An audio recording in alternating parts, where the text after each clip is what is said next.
Okay. Hey, Kathy's here. All right. Hey.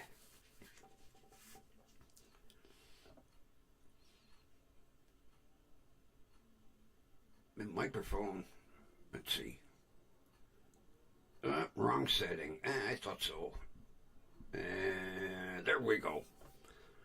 Okay. We need this adjusted a little bit.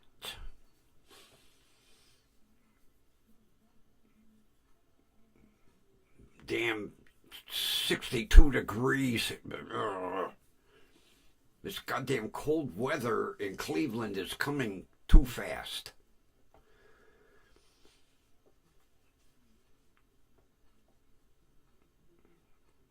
I have shit to do yet outside.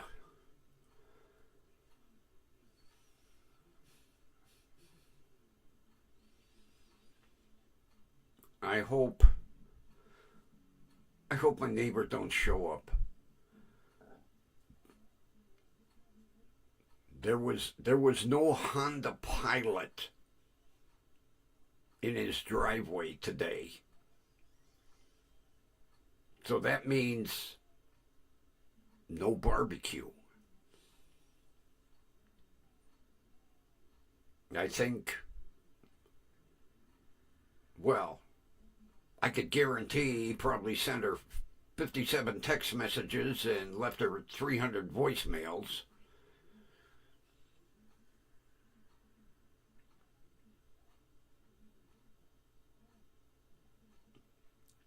Oh, Kathy, it was a piece of cake.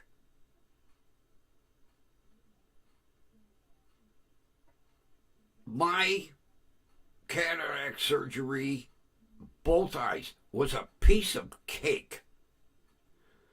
It's kind of weird because you're in kind of a, I wouldn't even say a twilight sleep because you're a little more awake.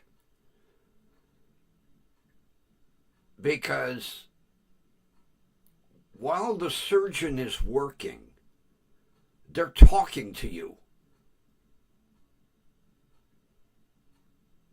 Because I remember him telling me, he says, all right, what color is the light? White, red, green, blue, yellow.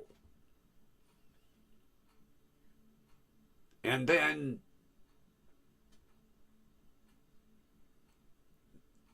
next thing I know, I'm seeing fucking instruments come across my eye. And I was like, whoa. But my doctor talked to me through the whole surgery. I never felt a thing. Of course, I felt a freaking needle when the anesthesiologist gave me the IV. Didn't feel a thing. And it's so strange to be wide awake, they give you, you're between wide awake and a twilight. And the doctor is talking to you while he's doing the surgery. And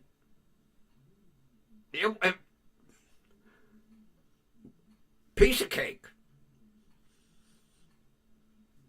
I recommend it to anybody that needs cataract surgery. Do it. It's not like, 20 years ago when it was kind of archaic. Now, no. Now, have you had the pre-exam? Are you like ready for surgery, or you're going in to determine the severity of your cataracts?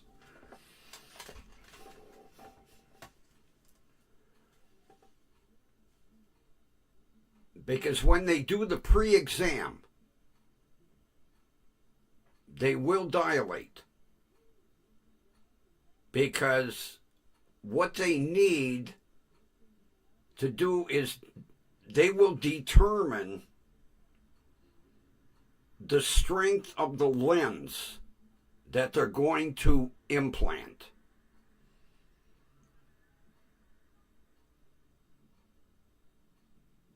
But for the surgery, they don't. But if you're going in for the pre, yeah. Because he has to get a really good look into the back of your eye with that big instrument that it's like a big giant set of goggles, you know. And then he gets the reading not only for the strength of the correction lens that they implant, but it also measures the curvature of your eye. Because not everybody's, people think everybody's eyeball is like, no, some people have oval eyeballs. Some people, the eye is kind of raised a little. So, yeah, they'll dilate tomorrow. But not for surgery. But the surgery is a piece of cake. Because what they'll do is the anesthesiologist will kind of put you under for about 5 minutes. And then they bring you back out. And in that first 5 minutes is when the doctor will set up all of his, it's like a big claw. It opens and holds your eye open. And, of course, he's got to put the anesthetic in to numb the eye while he's doing surgery. But, yeah, for the pre-exam, you'll be dilated.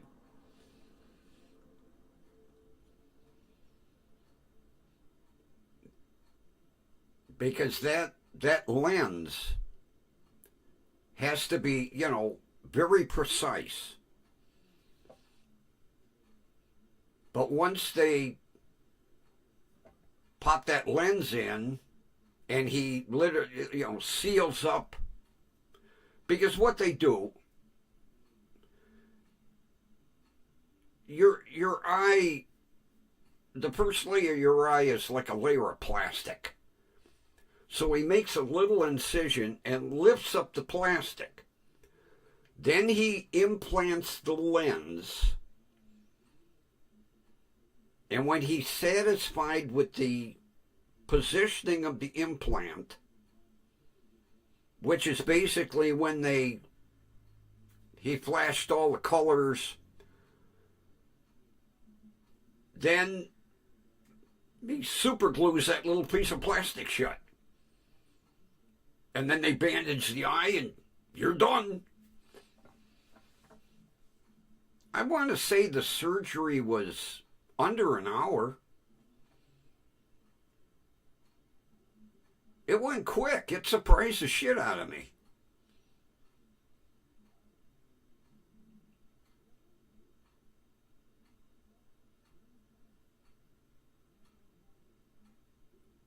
And then it took about a month, maybe 5 weeks for, let's see, which eye did he do first? I think the right one was a little worse than the left. He did the right, and then he did the left like 5 weeks later. Oh yeah. When he lifts that layer of plastic, they fully remove that cataract. And basically the reason for the lens is to repair the damage the cataract did.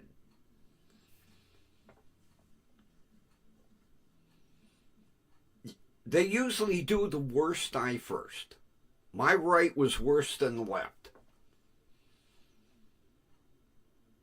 Because they want to see, how the healing went and everything.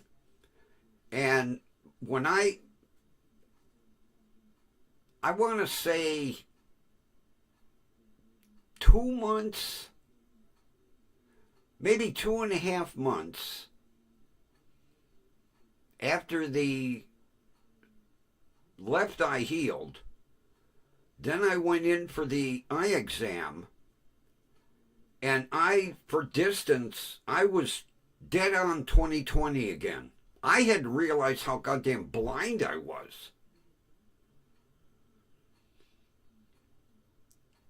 And I only need these for reading or computer work. Otherwise, like I say, I use these half so that, like when I'm in the store shopping, I can see the prices on the shelf and so on. But otherwise, like driving or anything else, I'm looking over the top of these. The only thing I've noticed is I have a tad bit of fuzziness in my peripheral. And like the surgeon told me, like 1 out of 500, sometime they get a little scarring. So what they're going to do next month, they just zap it with a laser, done. Matter of fact, he told me, or she told me, in and out, 10 minutes. Sit down in the chair, laser, aim, fire, bang, done.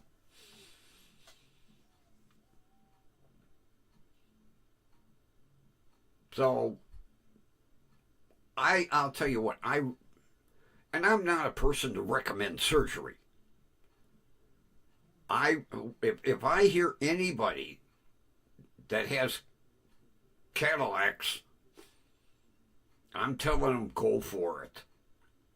Because, 20, 25 years ago, it was kind of an archaic surgery. They've made so many advances now.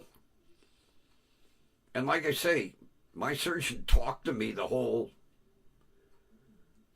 time he was doing surgery.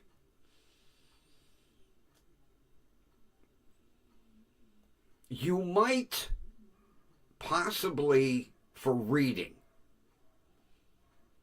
or computer work,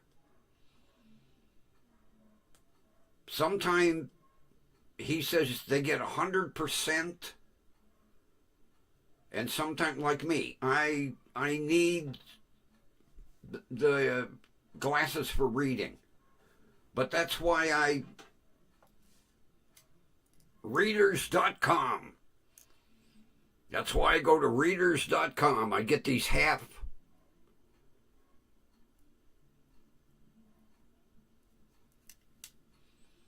I'll tell you what.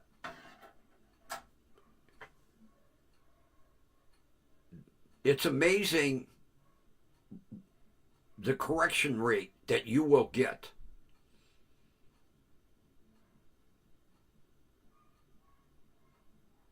As a matter of fact, and it's sad. I refer to, my old friend Julie. Her eyes were, oh God, her eyes were worse than mine. And she waited until I had my surgery done.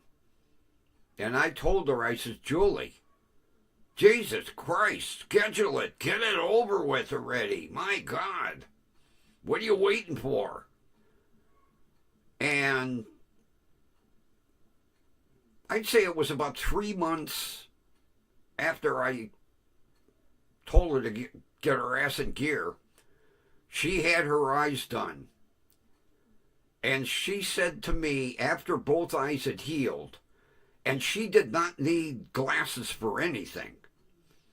She said, "Oh my God, I don't know why I waited so long." She says, "I hadn't realized how blind I was." I said, "Well, same thing with me." It's when both eyes are healed, you are going to be so amazed at how good your eyesight is and how bad it was. Because, like the doctor told me, cataracts creep up on you. So your eyes are constantly adjusting to the loss of vision. Because when mine were both healed, I was like, holy shit, I can see again.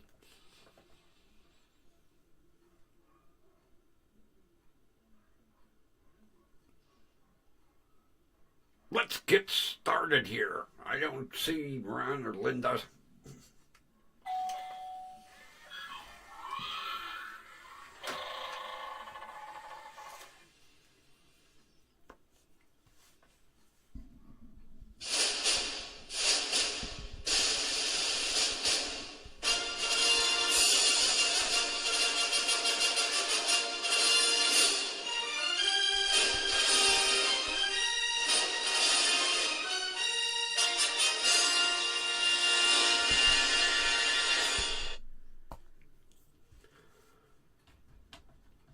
Broadcasting live from station WDWL TV, Studio 1. Corporate offices located on Grumpy Vulture Boulevard, and my personal studios on Grumpy Old Man Road.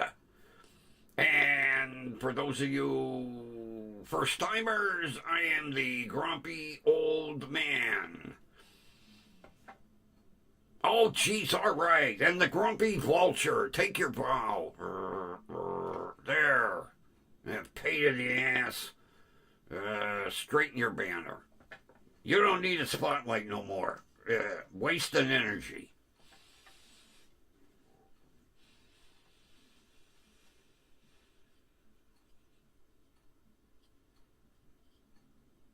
Oh, you've had nasty eyes from day one, huh?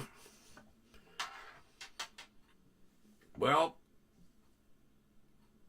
when both eyes heal, you're going to be shocked. Now, with your eyes being that bad, going that far back,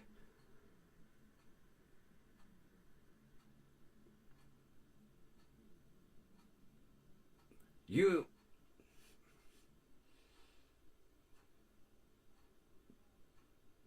could possibly need, a set of these.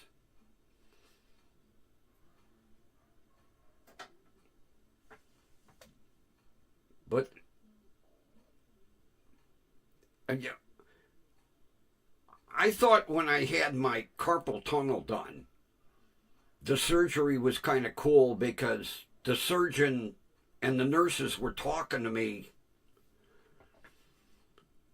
But when I had the eyes done,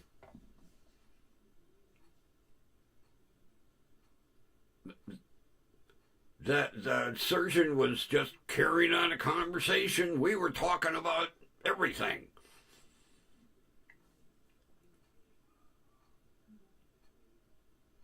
Like I say, the only time that this microphone sounds goofy. Hang on a minute. Let me.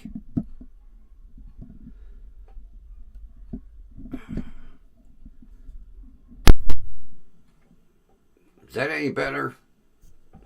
Yeah, that's no. Yeah, that's a little better. At least on from what I'm hearing. How did the sound change on your end?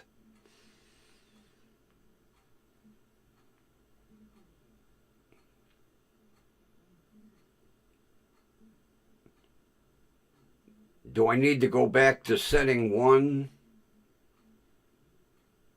or should I stay with setting 2?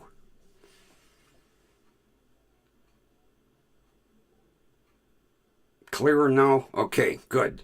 Good, good, good. That's what we want. We want clear. I think I bumped the gain a little bit. That should be better.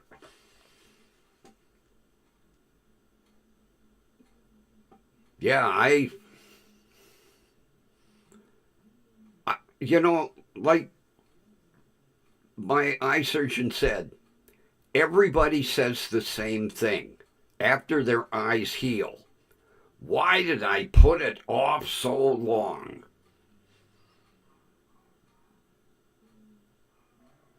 Because basically, what you do is anybody that might have had cataract surgery 10, 15, 20 years ago, you hear the horror story. Because it was a painful surgery back in the day. But now, didn't feel a thing. Like I say, in the beginning, you're knocked out for maybe 5 minutes. And then you kind of like, whoa, where was I? And that's so that the surgeon can prep the eye for the surgery. Deaden it. Because you don't feel a thing. The only scare. Pardon me. Damn it, I got aardvark in my throat. When you see the instrument come across your eye, whoa. But didn't feel a thing.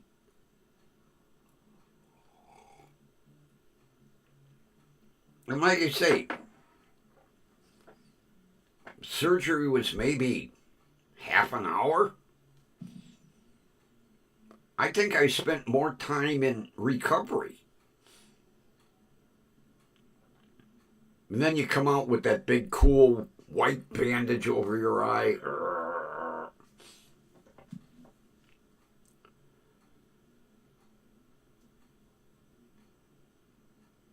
And then I think it was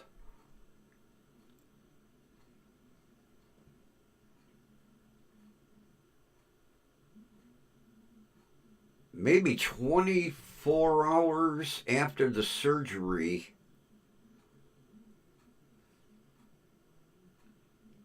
You take the bandage off and you have eye drops. And you put these eye drops in, and then you have a clear plastic disc. And you have to keep that over the eye for like a week.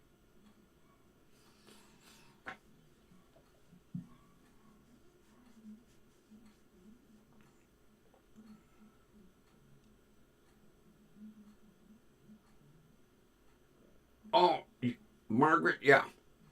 It is shocking.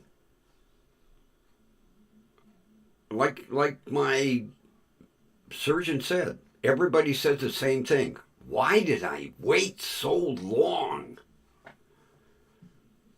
It was day and night when both of my eyes were fully healed.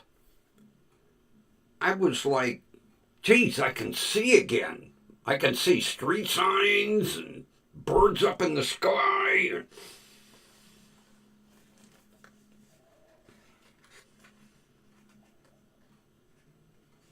If you're a first timer, Margaret, welcome.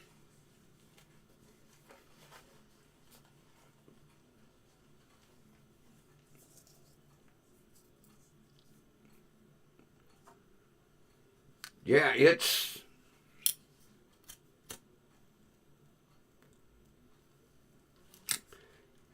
is one of the most amazing surgeries I've ever had,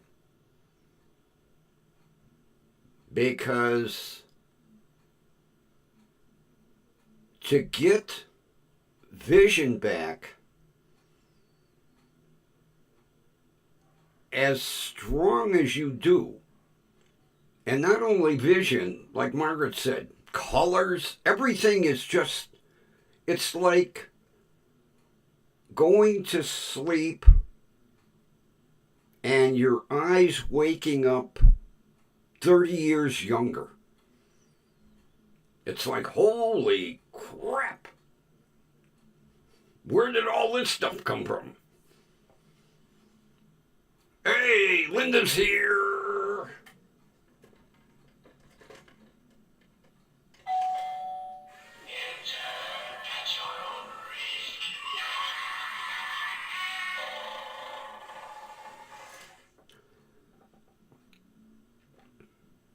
My cat is over in Studio 2, passed out, overdosed on catnip.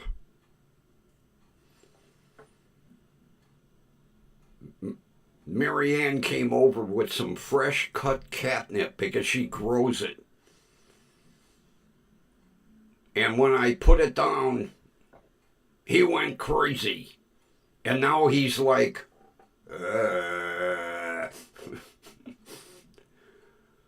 he'll wake up with the munchies.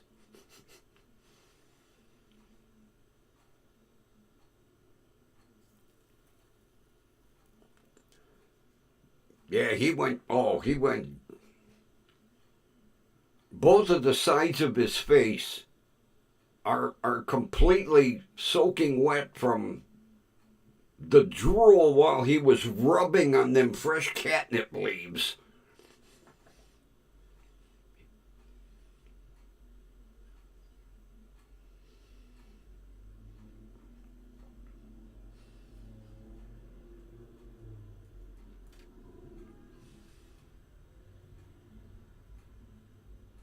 Linda, isn't there anything they can do for that?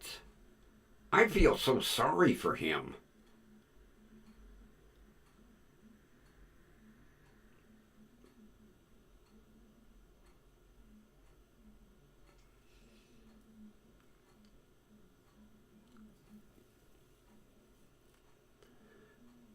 I mean, God, it's bad enough having back pain, but foot pain, God, you can't walk. Oh.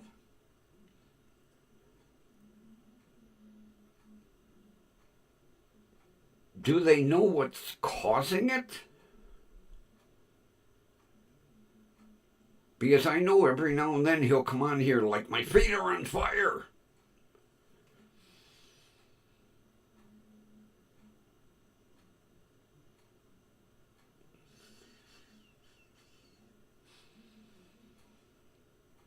God, I feel sorry for that. Oh, man. Well.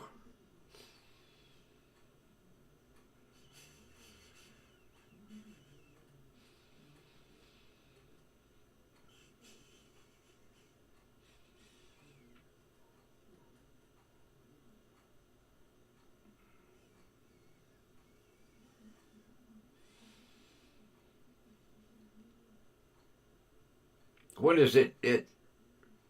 Neuropathy? Is that?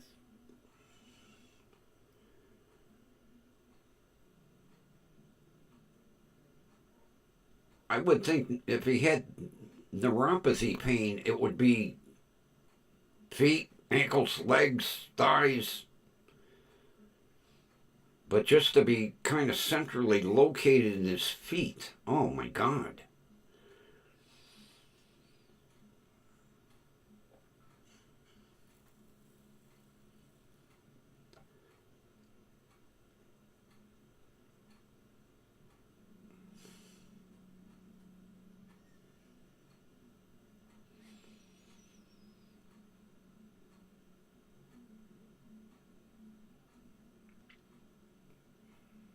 Well, that don't help.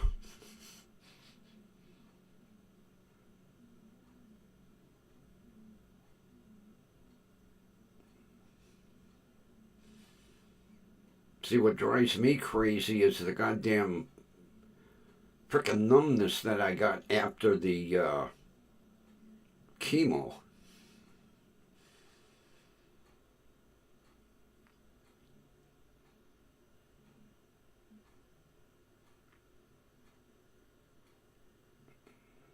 You know, it sucks when they fix one thing and then something else goes haywire.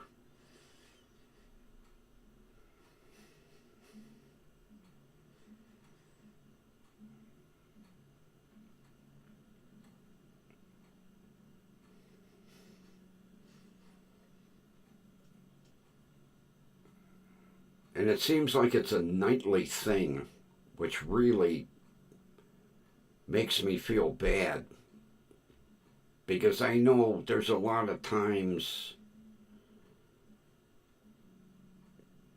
he'll say his damn feet are on fire, and boy, that's.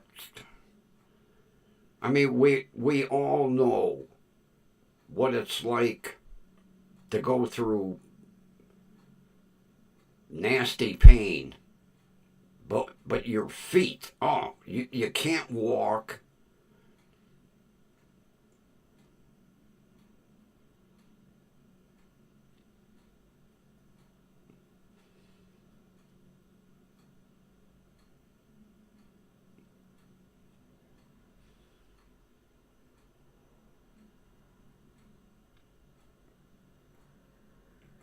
I hope they can figure out something to help the poor guy. Jesus.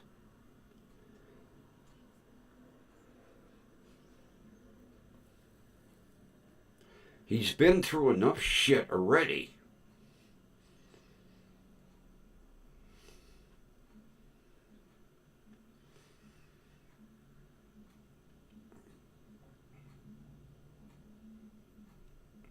Yeah, my pain management doctor told me gabapentin goes one way or the other.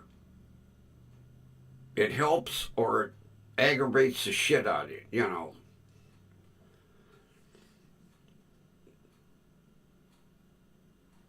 Gabapentin, you know, is a nerve stabilizer.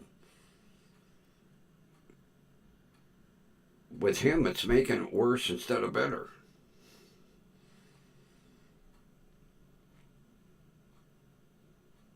I've never heard of the B12 treatment. Maybe I should experiment. Can't hurt. What kind of dosage in the B12?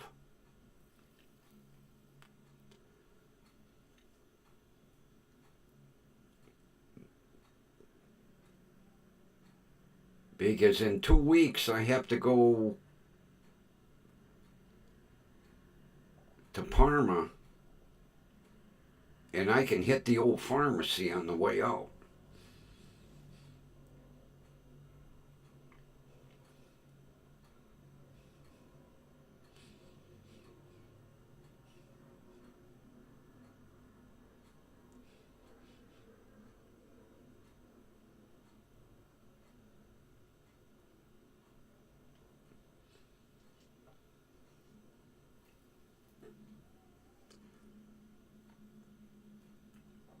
That's what I like about the hospital pharmacy over there. Boy, they have everything.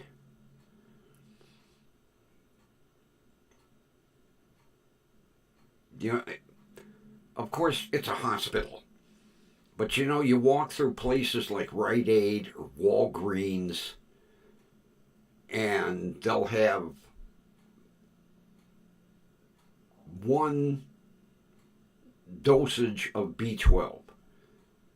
You go to the hospital pharmacy and it's like 10 milligrams, 15, 20, 25, 30, 40, 50, 60, 70.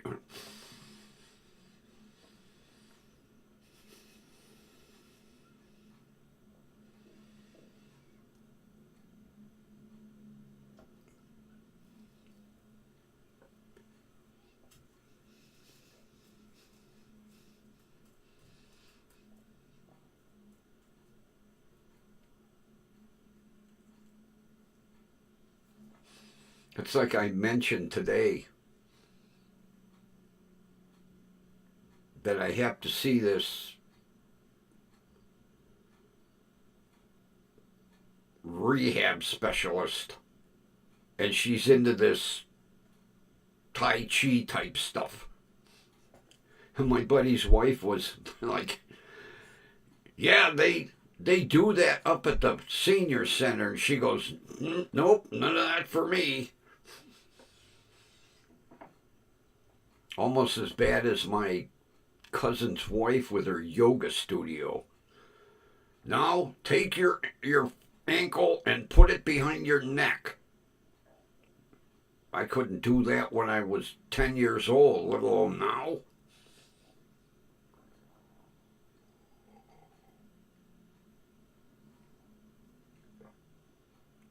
Oh, that's good coffee.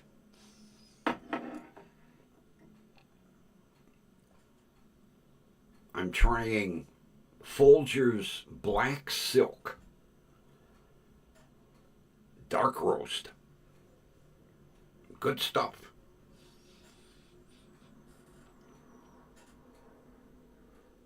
Every now and then I experiment with a different dark roast. That's what I like about the Corrig sales site on YouTube.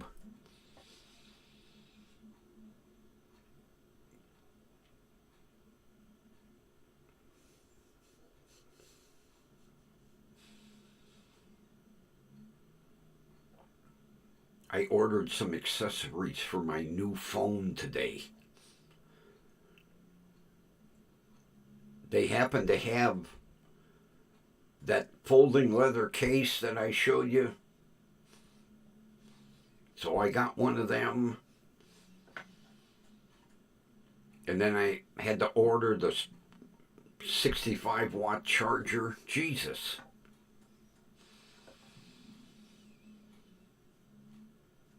And I ordered the wireless. I found a disc that was quite reasonable.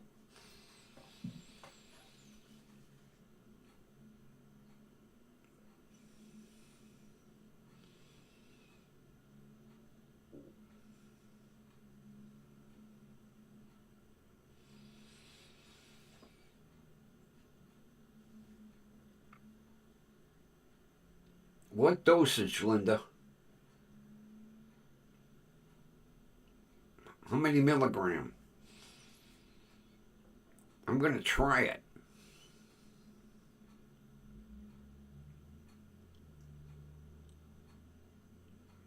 Can't hurt.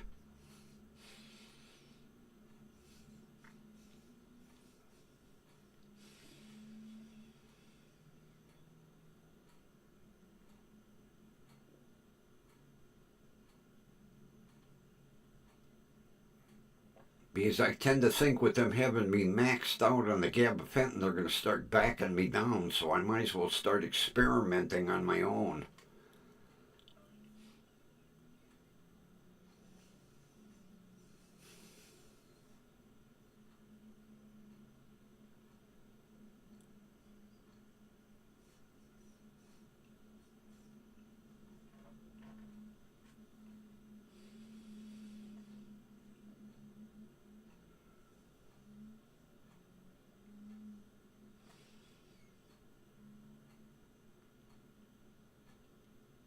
Oh yeah, Kathy, I mean, when they finally got me on a perfect mixture of medication, the gabapentin has been working fine. It's just now, I'm back to 2004. They're giving me the same shit that I started with. And I keep trying to tell them, it ain't going to work. Been there, done that. For 10 years, I was on a perfect medication plan. until the fucking government went, no, no, no. You're over medicating them. Matter of fact, I made the joke. I says, I guess I'll have to find some drug dealer to get me some good fentanyl. And my doctor was like, what? Just kidding. He's going to have the Cleveland Police Narc Squad following me around now.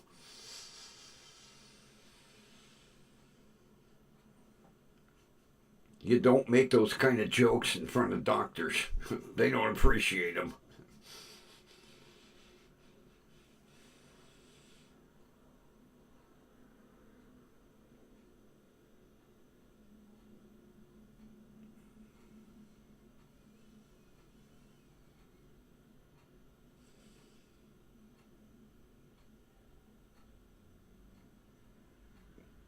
B12 and B6?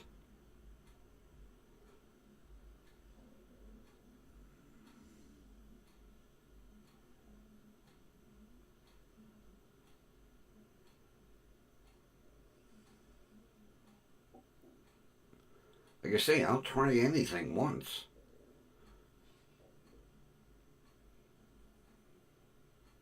Because I don't like the way I am right now. Believe me.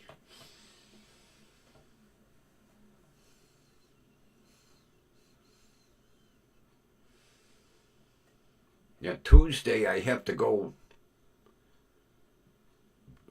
get my shitload of x-rays done. 47 different poses. I'll come home glowing like a nightlight.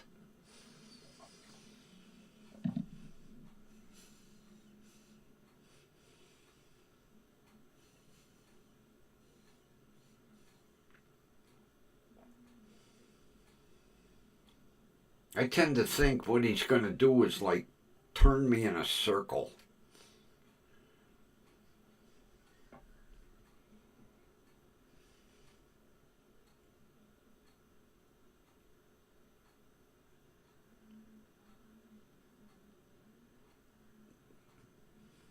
I want to get the x-rays out of the way so that he can see them and be well familiarized with them before my appointment.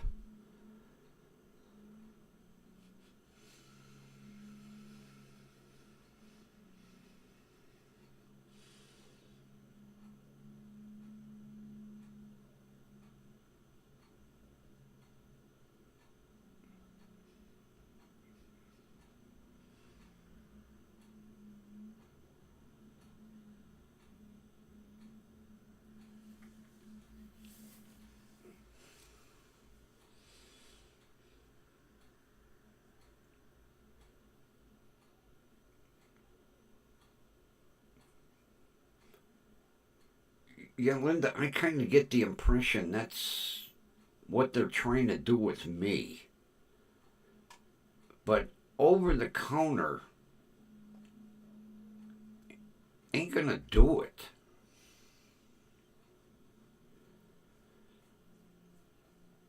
Although I have the sneaking hunch that there might be back surgery in my future. He hasn't mentioned it, but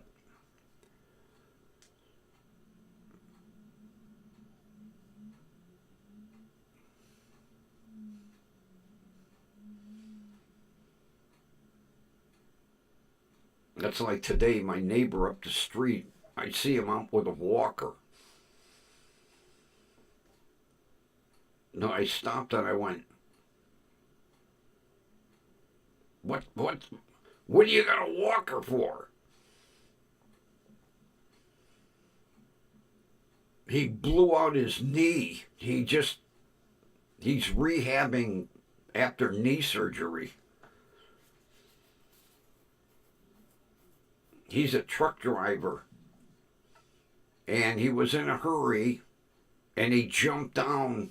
Instead of stepping down, he jumped down from the cab and landed a goofy way on his knee and blew his knee out. I told him, I said, hey, we're not as young as we think we are.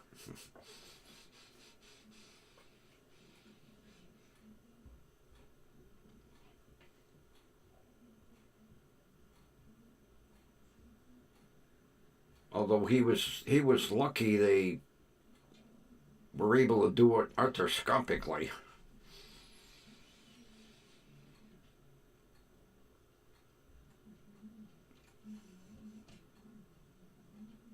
All of us old people are falling apart in this neighborhood.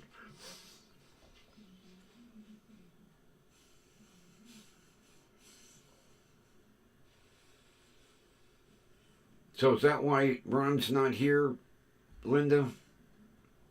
He's going through some agony right now.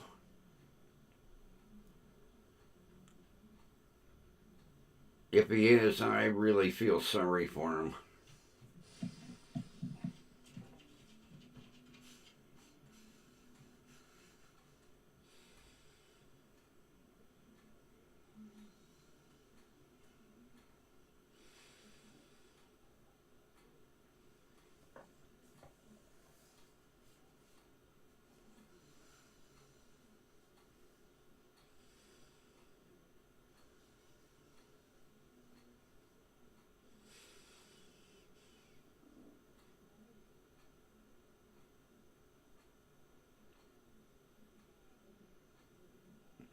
Yeah, well, I'm not a surgery fan either.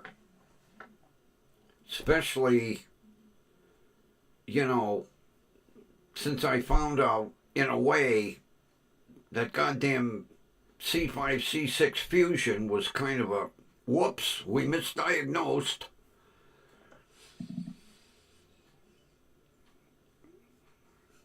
Oh man.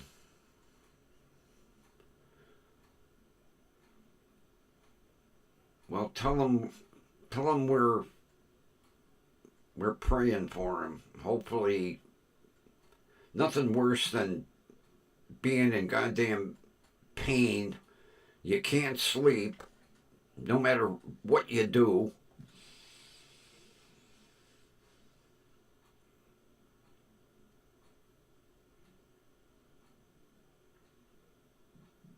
I know when I get that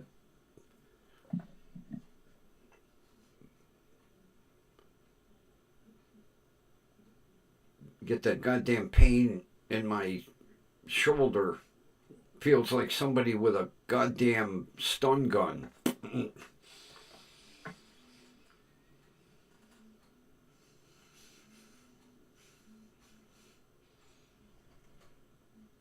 And no matter what the hell you do, lay on your back, lay on your side, lay on your stomach.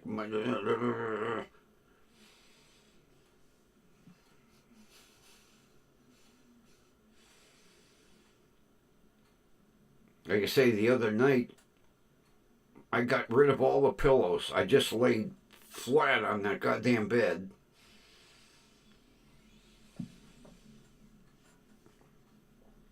And that seemed to ease it enough where I was able to fall back asleep. Because, man, when that wakes you up, holy shit, my arm will jump. I'll be laying there, and like I say, it's like somebody hits me with a stun gun, and it jumps. Move it this way, move it that way, move it this way, roll on your side, go on this side, go on your stomach.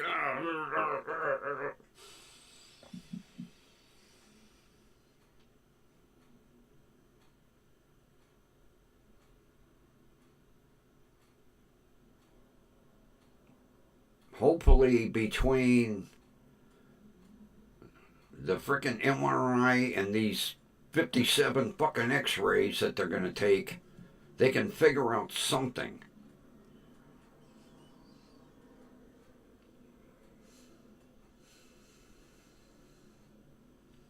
Of course, I piss my doctor supervisor off by going, nah, I should just fly to fucking England. They're way ahead of us.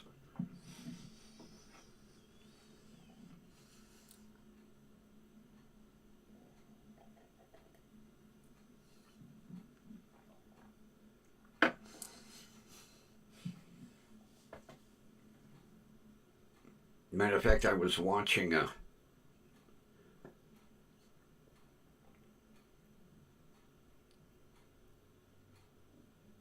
documentary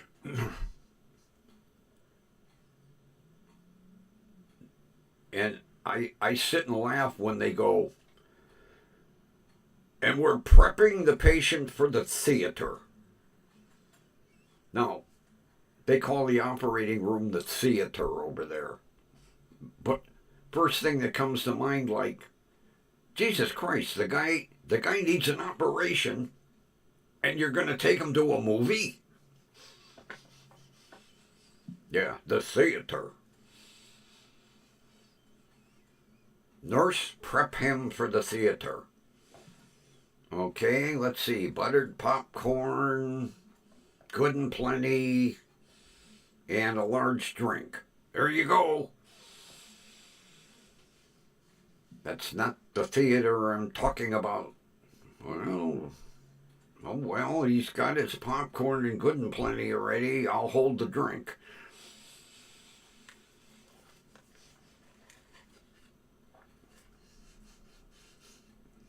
Sounds like a Benny Hill skit.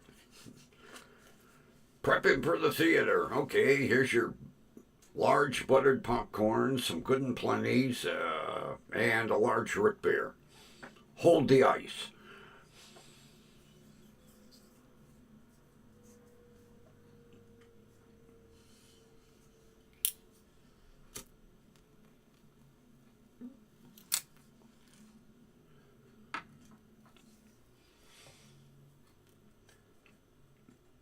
Benny Hill and oh God.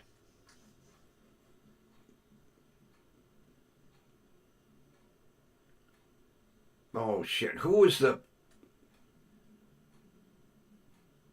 female impersonator?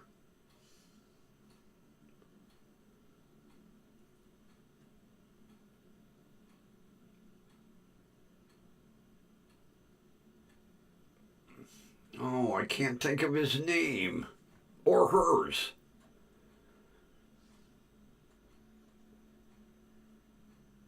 God, that routine was world famous.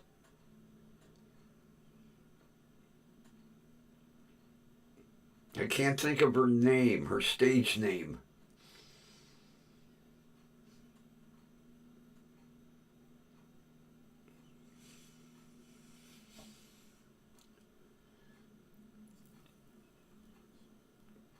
Well, Ron, we're rooting for you, buddy. Hang in there. Hopefully it'll get better. I know it sucks.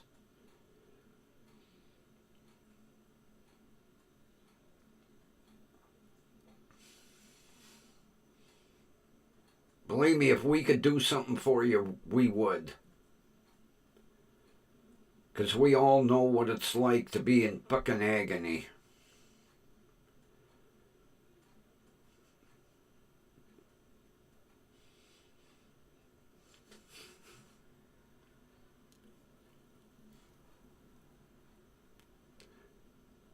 Dame Edna. I just thought of her. Dame Edna. Oh, God, I loved watching her.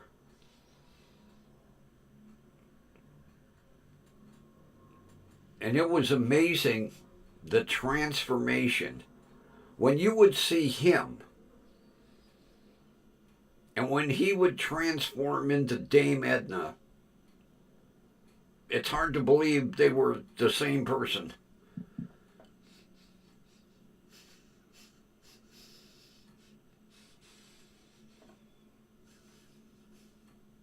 I love watching old routines of hers. Oh, God, she was hilarious. And outspoken as hell, too. I love British humor.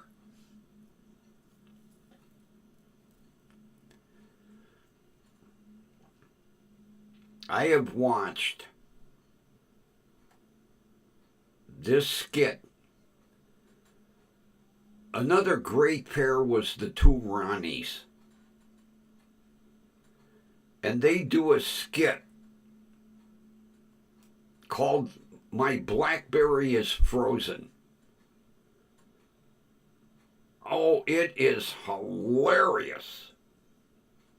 Go on YouTube and look up the two Ronnies. And then look for the routine that they do. My BlackBerry is frozen.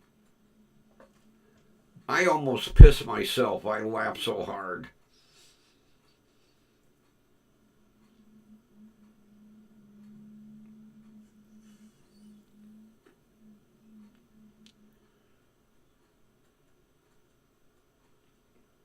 The British have a weird sense of humor, and I love it.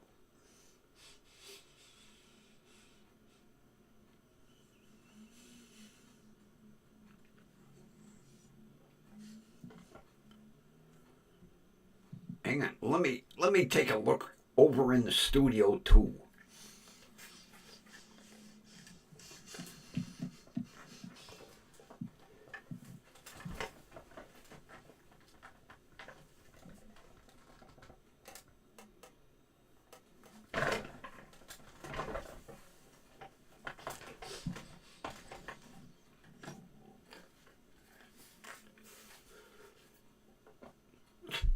Talk about being out.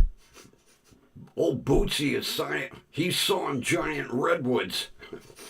He's sleeping off his catnip overdose. Oh, you should have seen his face. Between the drool and rubbing in that big pot of catnip.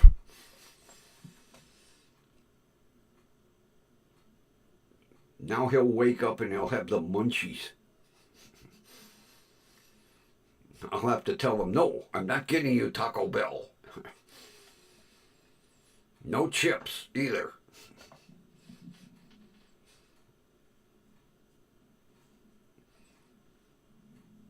Oh, he was hilarious, Kathy. Because Marianne gave me a big pile of it. So I split the pile in half. And I brought it in, I put it down in front of him. And he kind of sniffed it. And sniffed it. And then he started eating the leaves. And next thing you know, he's rubbing it. The side of his... It'll take him a week to get all that slobber and catnip leaves out of his whiskers. But boy, he's out now. Out cold. Down for the count. He was hilarious watching him. He'd be rubbing it, throw it up in the air, rub it, throw it up in the air.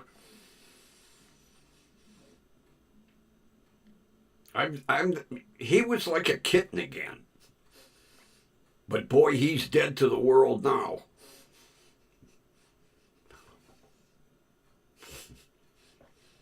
On his back, feet in the air.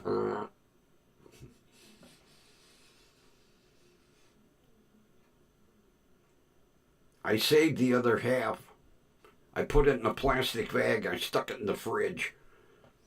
I'll wait a couple days and I'll give him the other half. And he can OD again.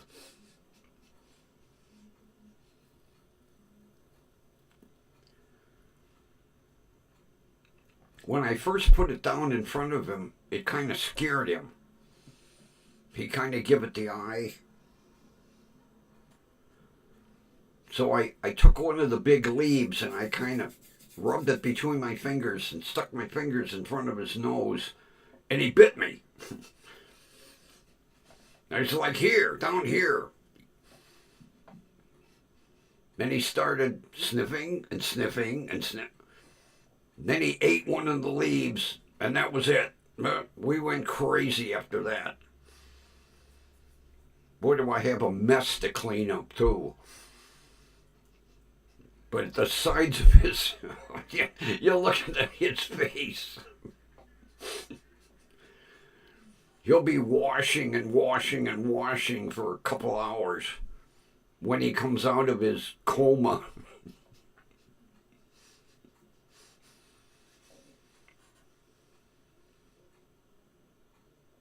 Yeah, she grows it in her backyard. She has 2 parrot cages. She got them from the pet store when they were throwing them out when the pet store closed down. And that's how she keeps the neighborhood cats away from destroying it.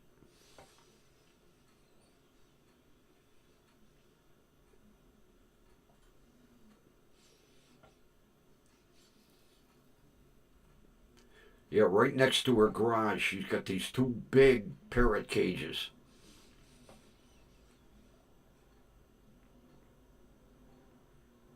She come over today and went, "Here, have some catnip." Because then what she'll do, she'll take and strip all the leaves and she'll put them in the oven and dry them. And then she crushes them.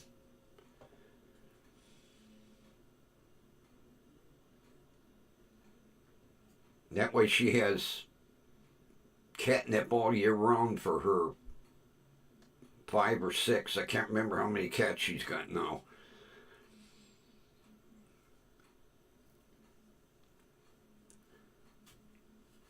Because I forgot to ask her if she took that tuxedo stray in.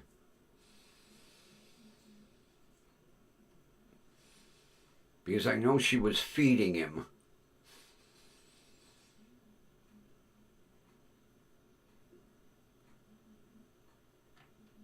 Matter of fact, I know 2 of the cats that she's got. The people fucking moved. And they left the cats. They just booted them out the door. They moved away. It's like, here, go fend for yourself.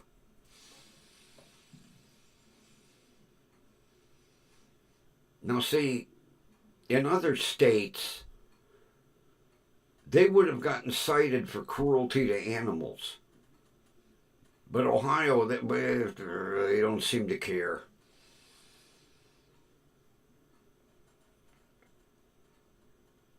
As I know in Texas, you can go to jail. They don't screw around in that state. You're cruel to an animal, you're serving time.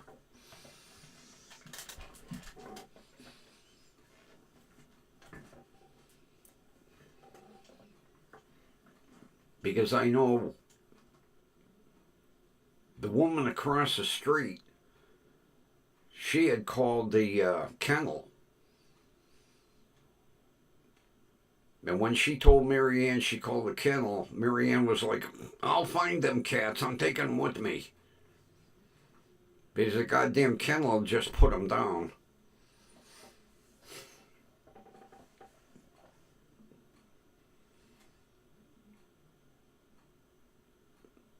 So she's got them.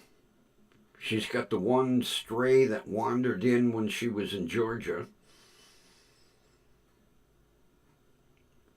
And I forgot to ask her. I think she took that tuxedo in. Because I don't see the food dish on the porch. So, it must be in the house. Yeah, she got 2 stray dogs and I think 6 stray cats.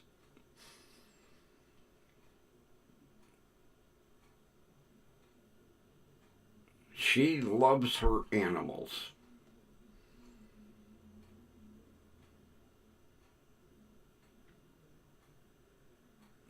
But old Bootsy, boy, he overdosed today. His face is a mess.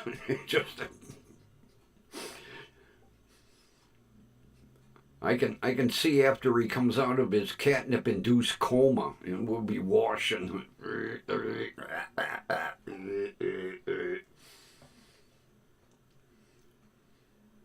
I love to watch him wash his ears.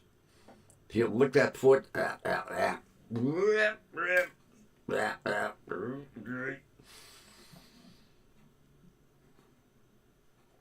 I could sit and watch him wash his ears and face for hours. It's amazing how they. Of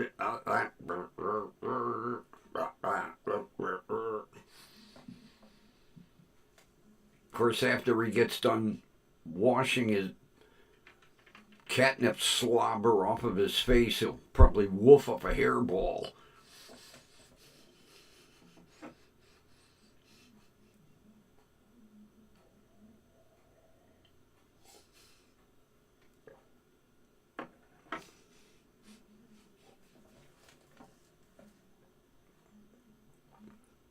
That's like, I think I mentioned, for Christmas, I got him, it's a compressed sawdust ball mixed with catnip. And it says on the back, indestructible. The package it came in might be indestructible. He managed to destroy that. There was sawdust everywhere in the house. Oh, Jesus. He beat the shit out of that catnip ball. I ain't buying no more of them. They lie. Virtually indestructible. Compressed to 500,000 pounds per square inch. Yeah, give one to my cat.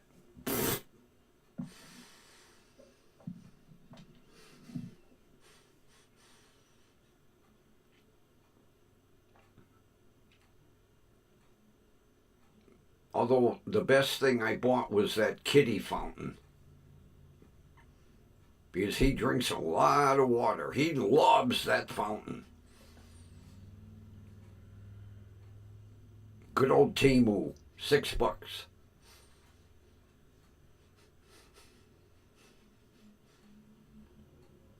Matter of fact, I haven't been on Timu in a while.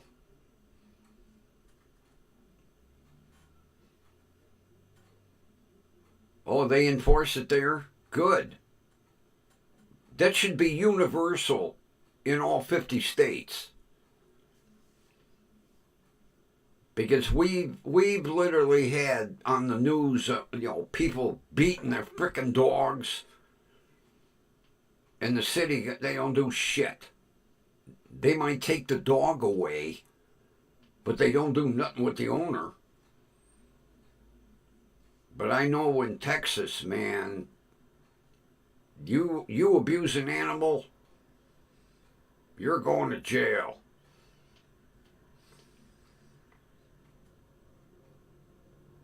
Because I've seen some of the judges down there sentence people.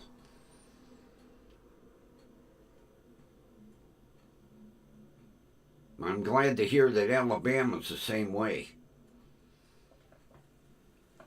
Poor defenseless animals.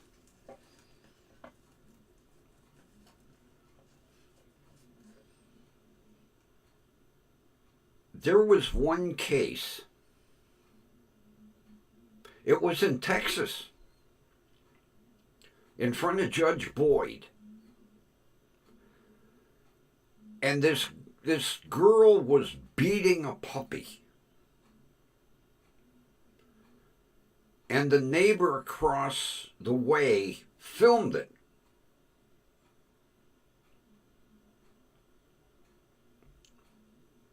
And right away, these bleeding hearts fucking attorneys come to her aid. And they said, literally in court, you have the right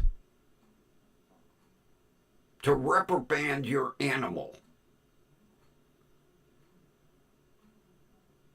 And of course, the prosecution's going, she was beating the thing with a belt. And the two sides, the defense attorney, she had, you name a court case, she cited it. She was starting to piss me off. And Judge Boyd heard both sides. And she was going to take it under advisement and make a ruling. And I don't know if I missed the ruling or she hasn't made it yet. But for that goddamn defense attorney to say, well, it's your pet. You have the right to reprimand your pet. Well, there's a difference between going bad dog and taking a belt and beating the shit out of it.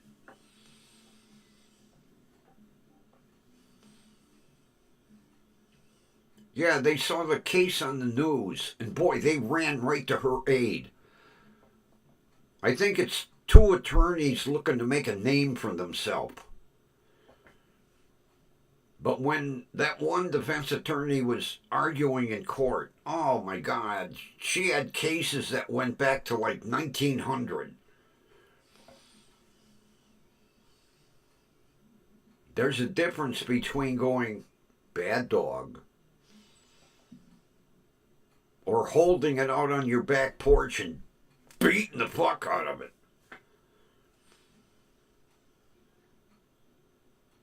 The only good thing is they took the puppy away from her.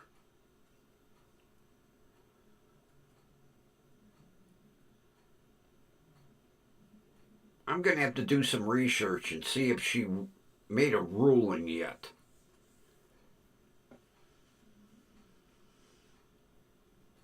Yeah. You have the right to reprimand your animal.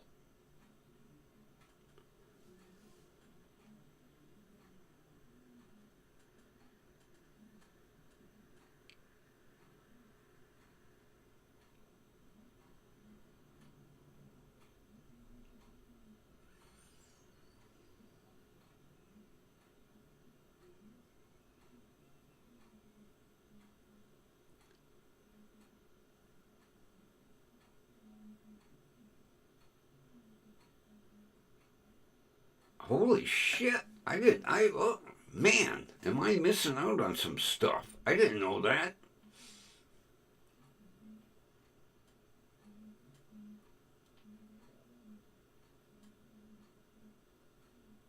Well, with Todd, you have to consider the source. What's Todd's excuse? The animal died of natural causes?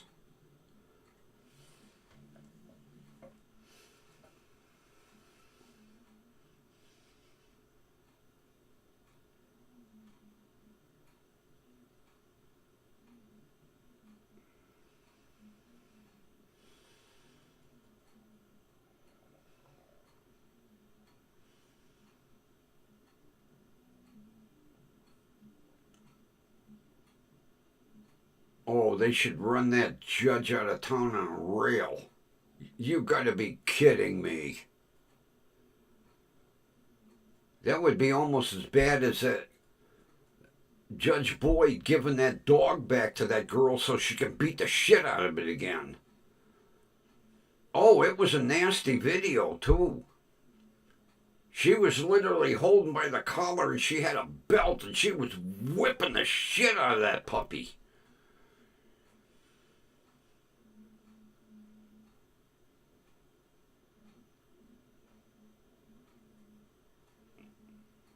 Well, Linda, we know Todd has a tilted way of thinking.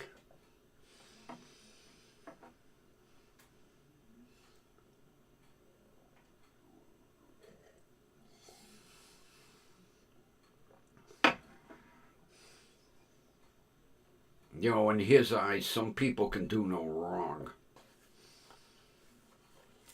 That's why I quit watching him.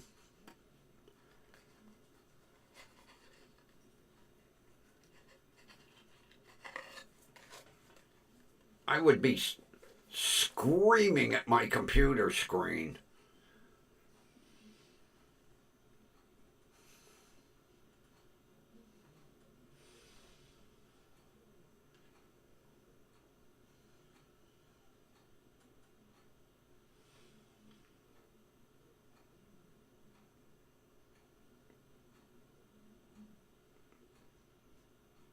Well, a lot depends on the goddamn prosecutor, too. Some prosecutors would rather just brush shit under the rug or do a quick plea deal because it's not some big murder case. We'll give you 6 months probation and a little community service. There you go.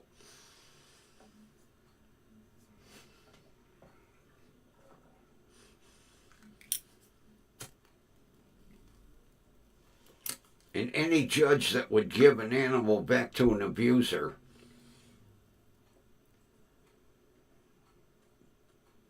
that should be brought up if they run for re-election. I'm surprised PETA hasn't gotten involved. God, they stick their nose in everywhere else. Matter of fact, I haven't heard much about PETA lately.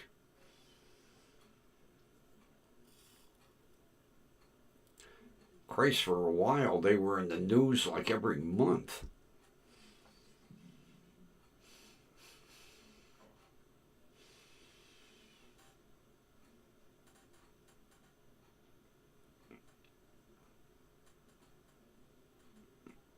Oh, yeah, Linda, it's sickening. The people that worship him. Oh, Todd.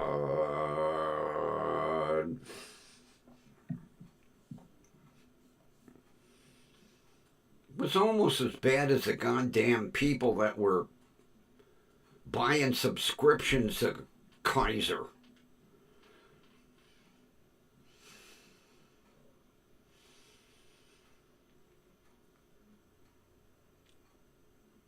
Some people are just so biased in their thinking,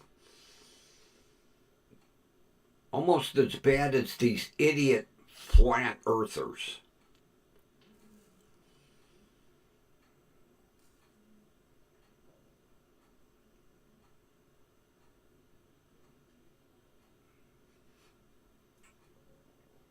And I can't believe to this day there are people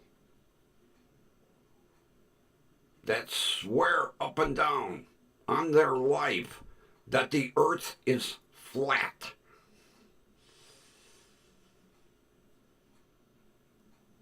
And they don't believe the pictures from the International Space Station. They're doctored. All them pictures are phony. They're photoshopped.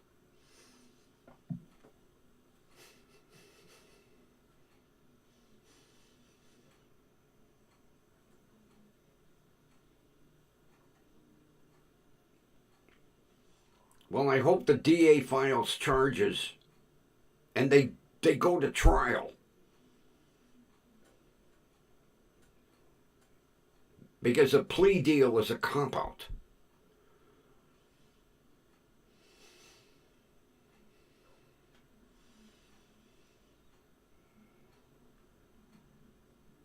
Gee, I wonder who that could have been, Linda. Gee, somebody that the whole roll call was wrenches? Are we thinking of the same person?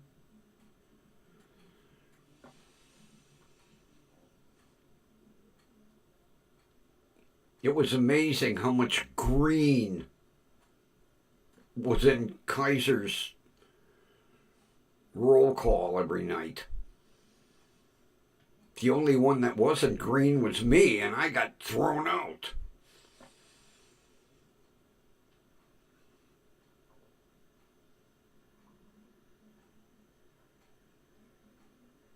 The judges, oh. Well, I'll tell you what, if they elect him mayor, that city is really screwed up.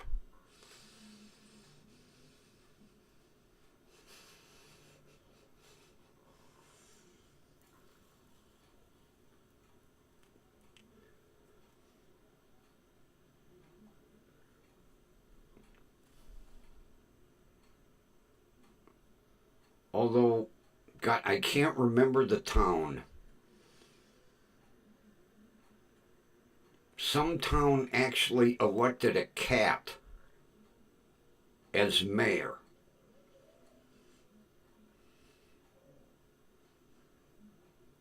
I can't remember the town. They elected a cat as mayor.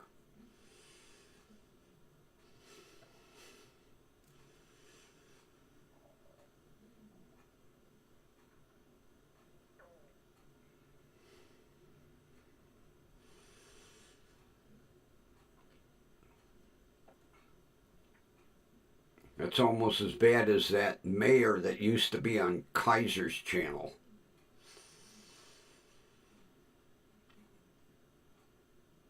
I guarantee he didn't get reelected.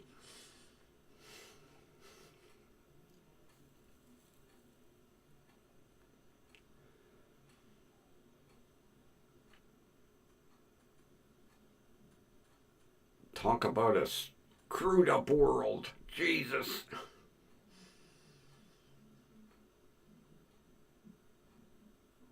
I think we're the only sane ones in the group. Yeah, mayor proctologist. I couldn't think of his name.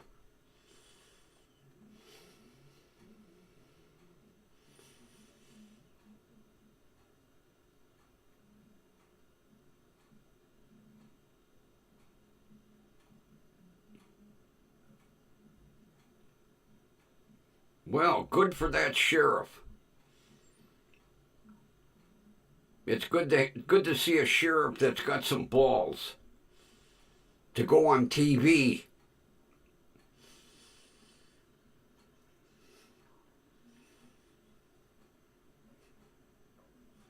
That sheriff must have taken Grady Judd lessons.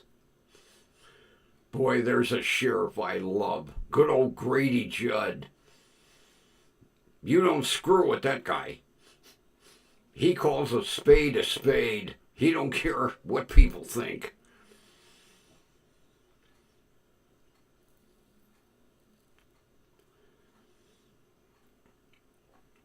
I love watching Grady Judd.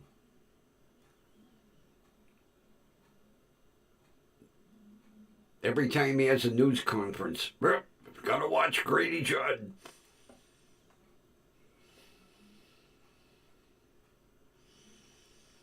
Well, good. He deserved it.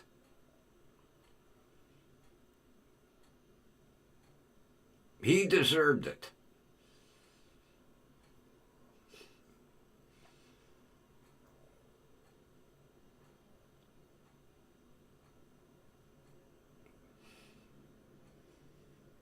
I still can't believe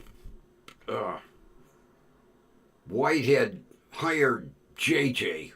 Jesus. Maybe Whitehead should hire Proctor, too. Make him honorary deputy.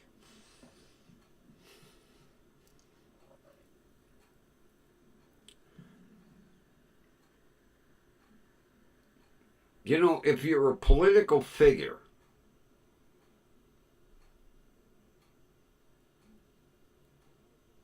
you don't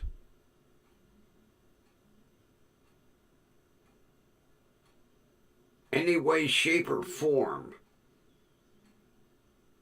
take sides, especially with somebody like Kaiser. God, his record was public knowledge.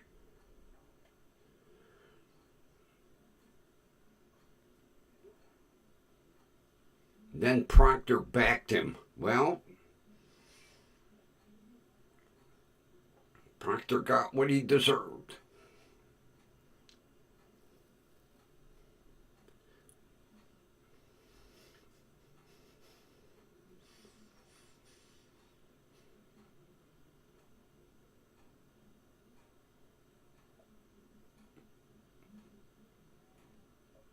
Although I don't think that town was that big, was it? That Proctor was mayor of?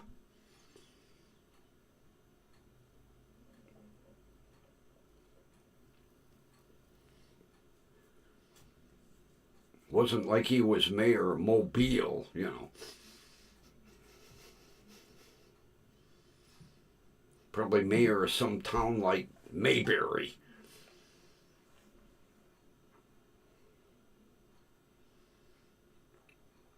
Gee, did you see in the news that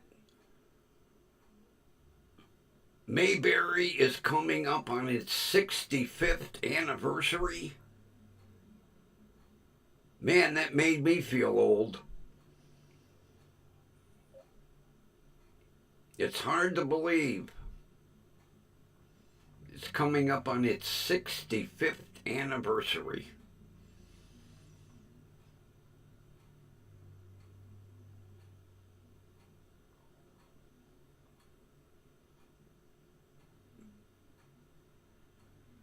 And the other night I was watching reruns of Mayberry RFD. Matter of fact, it was that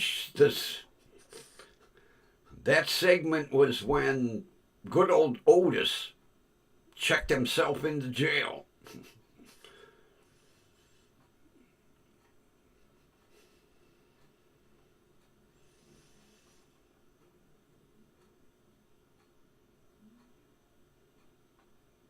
Oh, jeez. It just gets worse.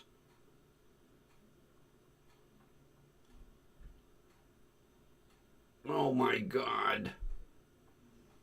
Of all people, Direct D on top of it. Ay, ay, ay, ay, ay, ay, ay.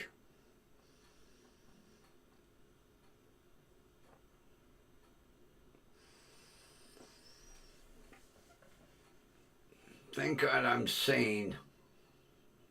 Don't you say a word. Damn bird.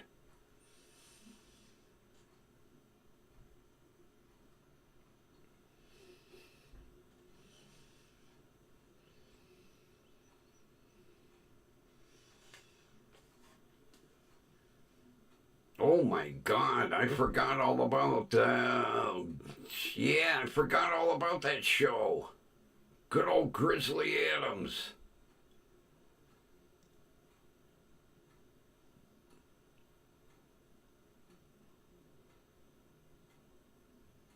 Oh God, I can't remember who was Grizzly Adams. Oh man.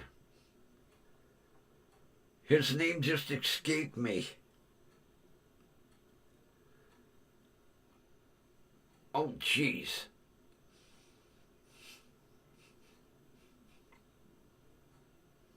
The dementia setting in.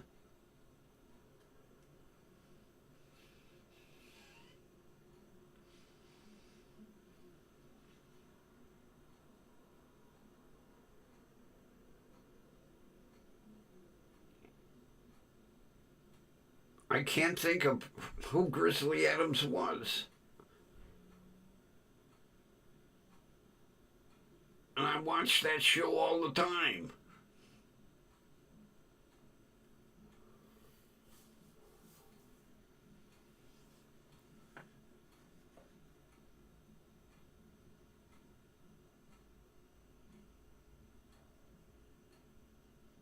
Although it was hilarious the other morning, I watched the Beverly Hillbillies.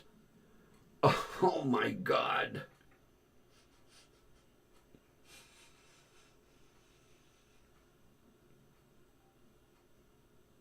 Yeah, I watched the news on one of the old channels that I watch. And next up, the Beverly Hillbillies.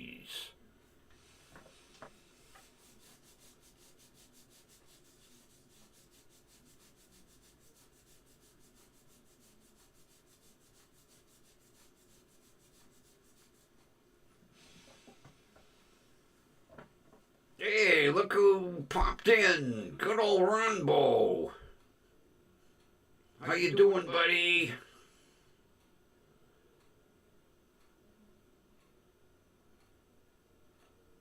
I hear you had a miserable night.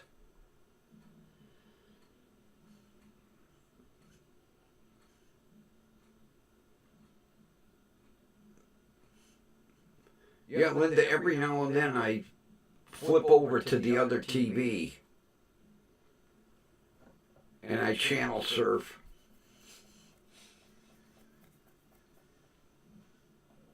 It's amazing what you come across.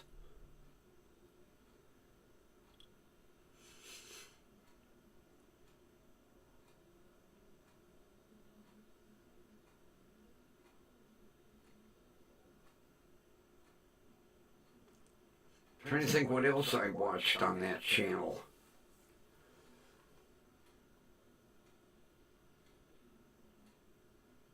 Oh, Magnum PI. I watched a couple of shows.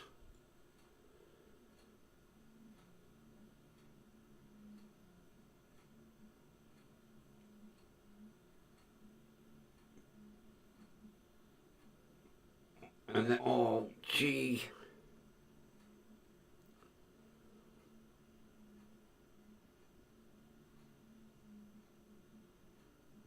Oh, God, what? Who was the detective? He drove an old Mercedes.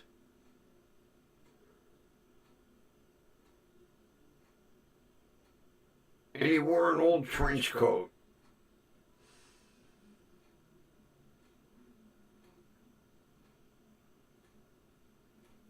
It was a detective show. Oh, gee. I watched that too. I can't think of the name of the damn.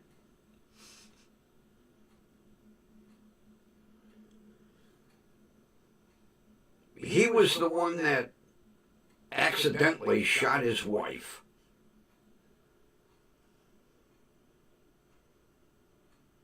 Accidentally. Columbo. Yeah. Oh, yeah. He accidentally shot his wife.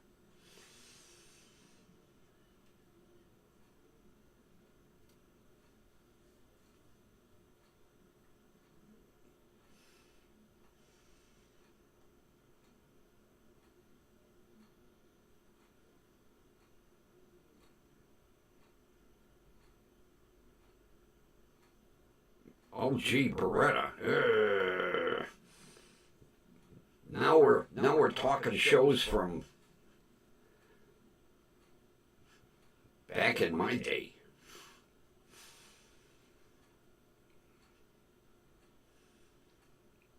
It was amazing how young Magnum was in that series.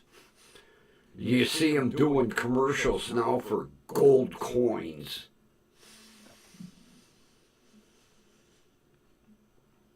Yeah, I couldn't believe it the other day. He's doing a commercial for buying gold coins. Invest in gold.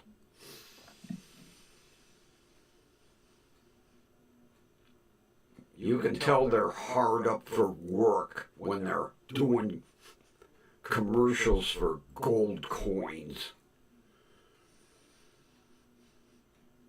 Like, gee, that the best your agent could do?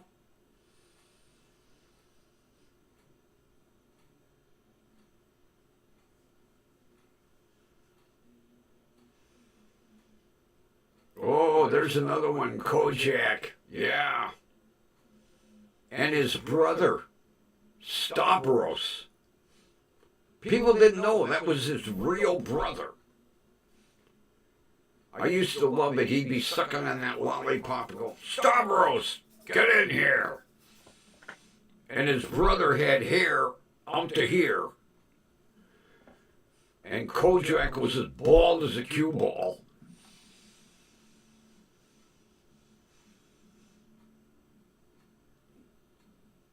Yeah, I loved Kojak. Pull out a lollipop. He must have had 50,000 of them in his pockets. He never went anywhere without a lollipop.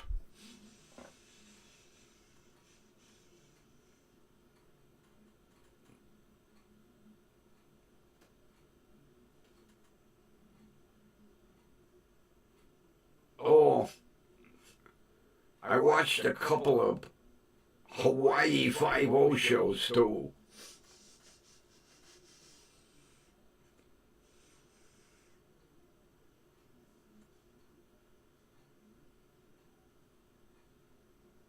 You didn't know that was his real brother?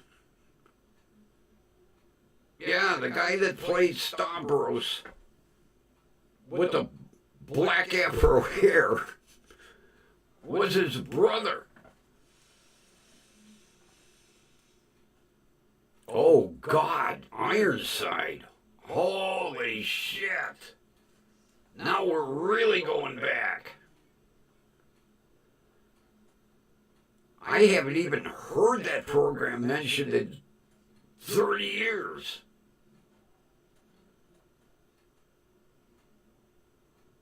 The remake, basically, of Perry Mason.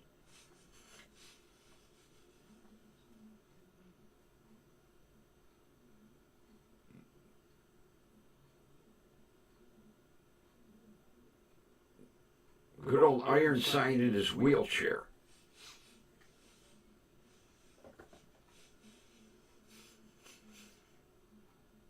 I have not heard that program mentioned in years. Man, I'm going to have to do some more channel surfing and see if that's even in reruns. I'm sure it is. All them programs are from back in the day. God, last week I watched Death Valley Days, sponsored by 20 Mil Team Borax.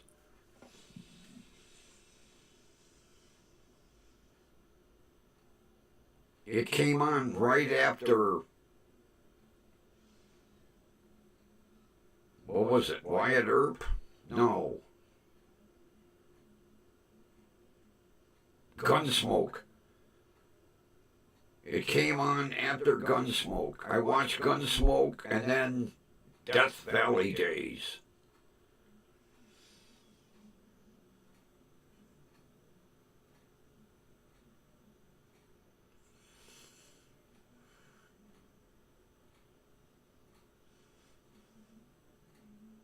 Oh, jeez.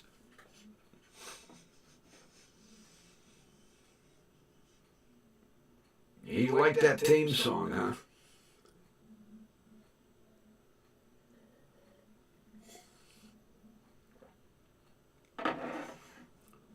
Book 'em, Dano.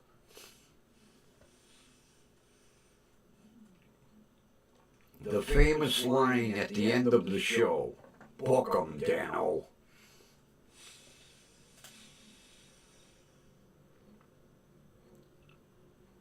Oh my God. Mannix. Cannon. I forgot all about Cannon. Oh, there's another one I haven't heard about in years.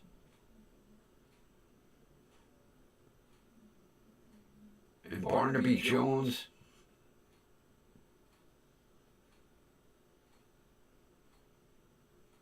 Didn't Cannon smoke a cigar?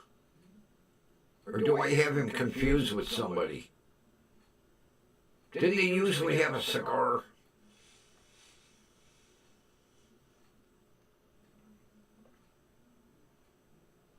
Oh, Kathy, that's on in the mornings. The Rifleman. That rerun goes in the morning. I've watched some episodes of that too. But Cannon, oh, I forgot all about that. Cannon, he was a big fat guy, wasn't he? Am I thinking of the right show? Wasn't he a really stocky, looked like he had no neck?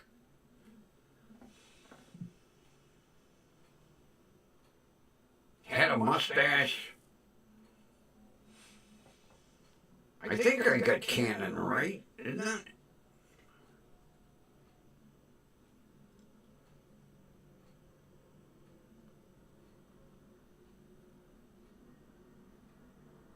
because Barnaby Jones was Jed Clampett. I could never get that out of my mind. When Barnaby Jones would come on, I would envision Jed Clampett. I could never see Barnaby Jones as a detective. I was kind of waiting for Granny to come in the office and bring him a cup of coffee. All right, Cannon was the big stocky guy. Okay, I thought so. But if I was watching Barnaby Jones, I would wait for Ellie Mae to walk through the room and Granny come in with a cup of coffee. And Jethro to be chasing, oh God, what was that secretary's name?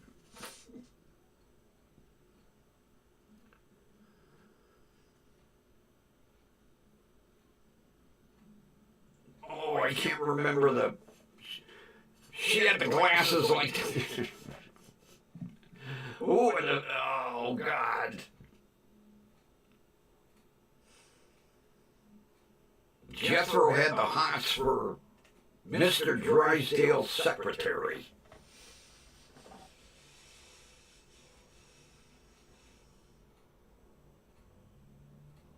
But I could never get that out of my mind.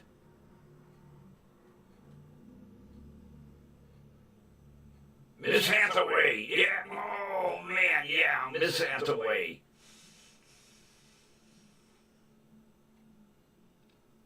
But when Barnaby Jones would come on, I couldn't get Jed Clampett. I couldn't watch that series without seeing Jed Clampett. He got so typecast in the Beverly Hillbillies that even though he played a serious part, I don't, maybe I was the only one that saw him that way. But I could never get,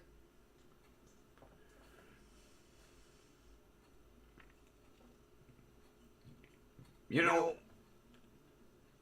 he'd be in his office and I would be waiting for like Ellie Mae to come out of the closet. Or Granny to come in with a hot bowl of soup or something.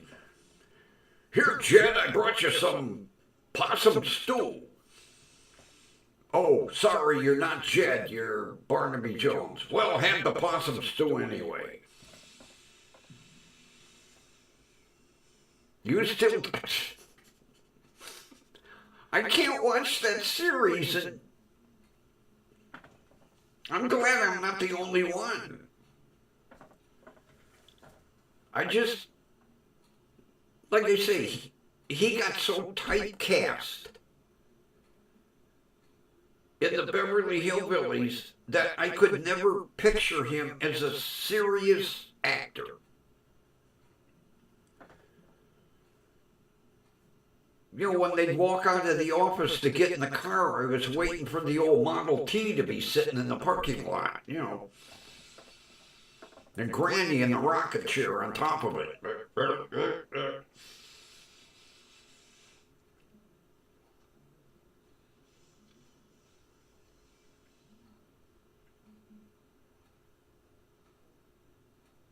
I enjoyed watching Mannix. And I did like Cannon. But I had to draw the line at Barnaby Jones. I just...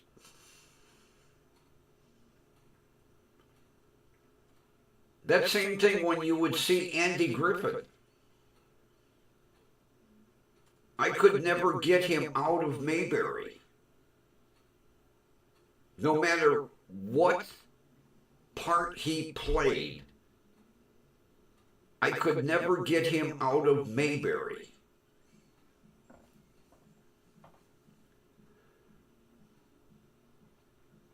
Same thing with Don Knotts. I could never get Don Knotts out of Mayberry. And Don Knotts was in a couple of movies, and I couldn't separate that. That's a problem getting typecast.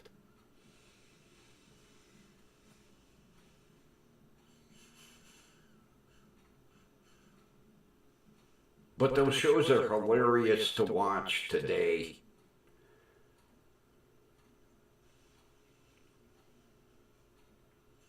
They really are. Chuck Connors as the Rifleman.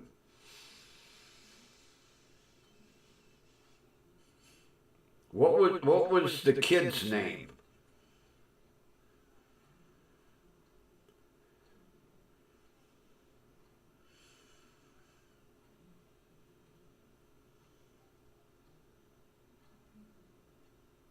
I can't remember Chuck Connors' son's name.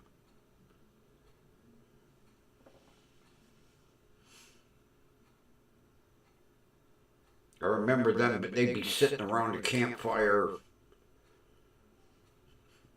and he'd go to pour a cup of coffee, and Chuck Connors would be like, only half a cup. Okay. The kid was never allowed to drink a whole cup of coffee.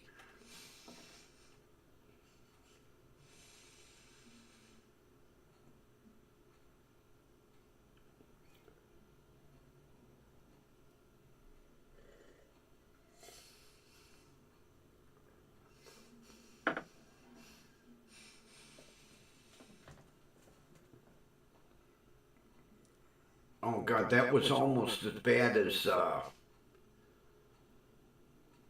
I can't think of his name. He played a detective. He played in detective series. And then he was in Jurassic Park.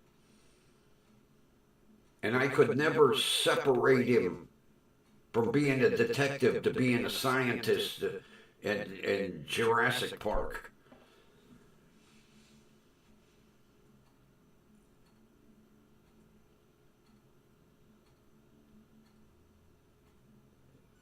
He had dark hair, dark glasses. Mark. Well, that was a tough name to remember. Jeez. And Chuck Connors had that big fancy rifle with that big round trigger. It was amazing. That gun fired 47 shots. It's like watching old westerns. They have a 6-shooter and they fire 400 times and never reload.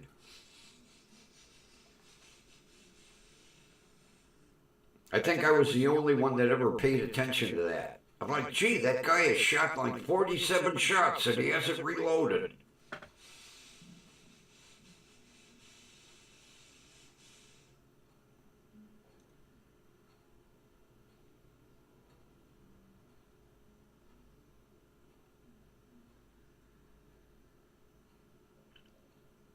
Oh, what was Mark's name?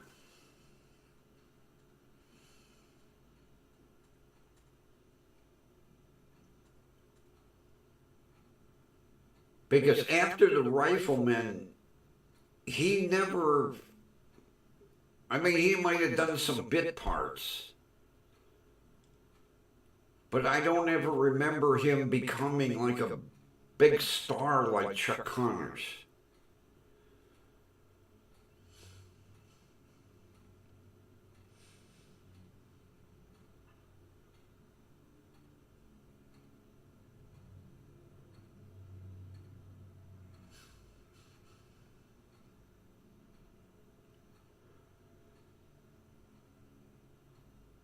Now see, like Ron Howard after Mayberry, he was offered a lot of acting roles,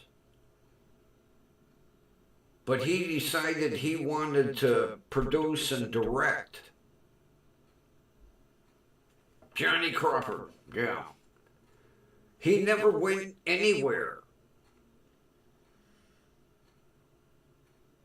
I mean, basically, he was co-star, and he never.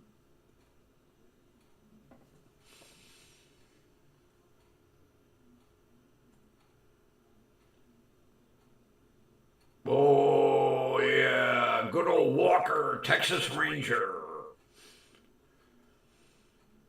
I liked that program. I really did. I wouldn't go as far as your father, Linda, but I liked Walker, Texas Ranger. He was a badass. He could kick the shit out of Godzilla.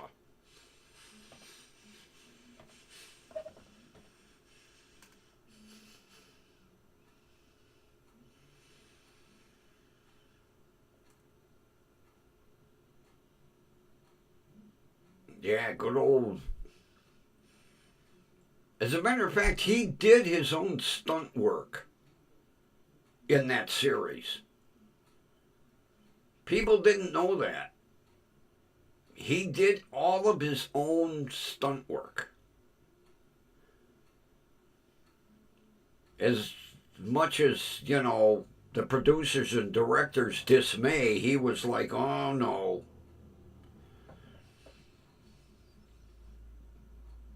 That's why it was somewhat realistic. Because he did all of his own stunts. And I'll tell you what, he still looks good. Although he's doing commercials for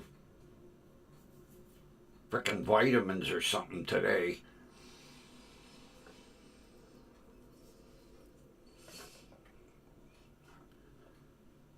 They filmed the commercial on his ranch.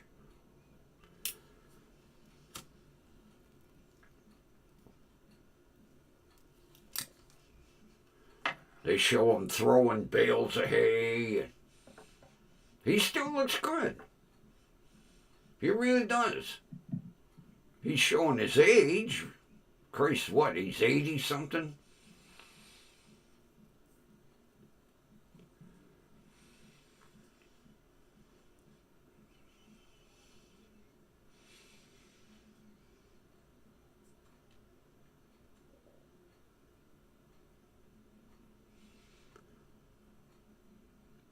Oh, Linda, I bet your dad was looking down going,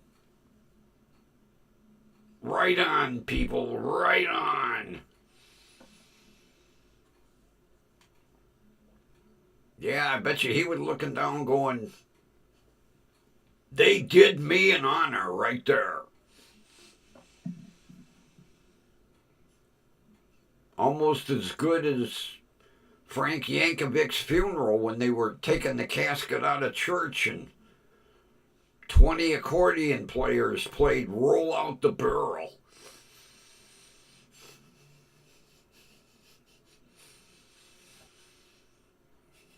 I bet you the priest had heart failure. Oh, jeez.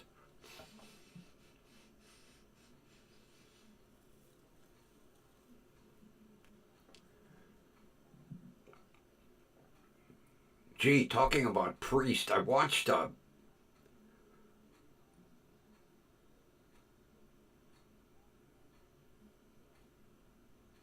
interrogation,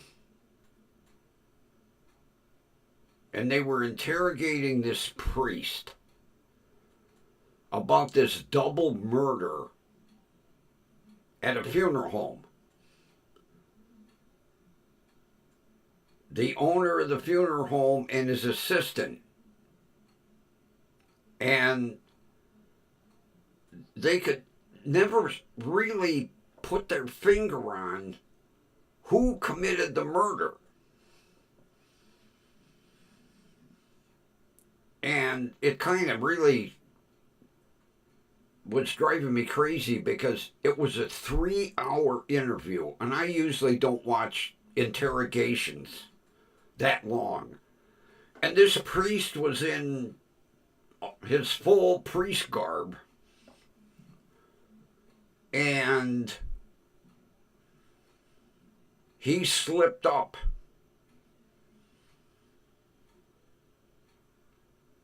And he divulged something that only the killer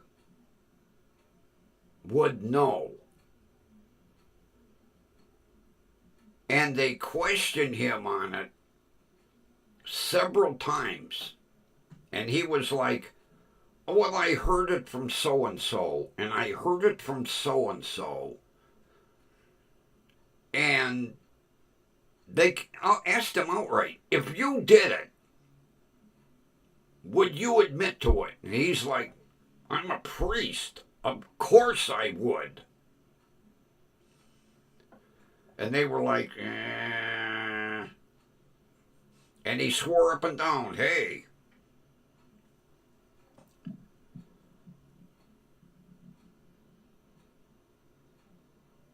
And then they searched his computer. And the priest had young children.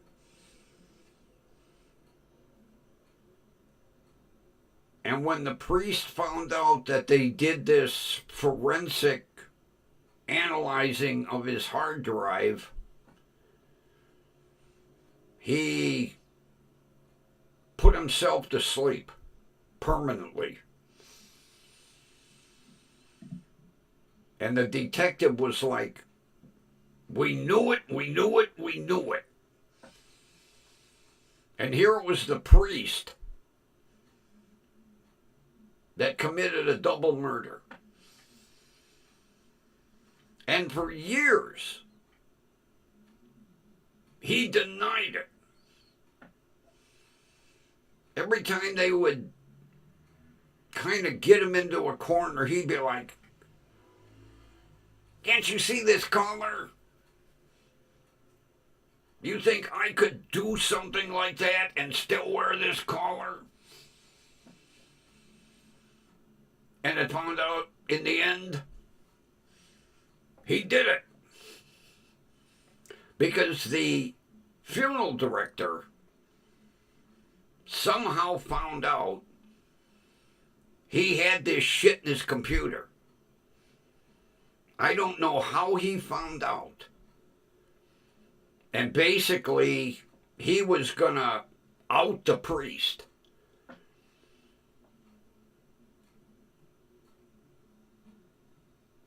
And the priest offed him, and then his assistant walked in at the wrong time, and the priest was like, well, you two.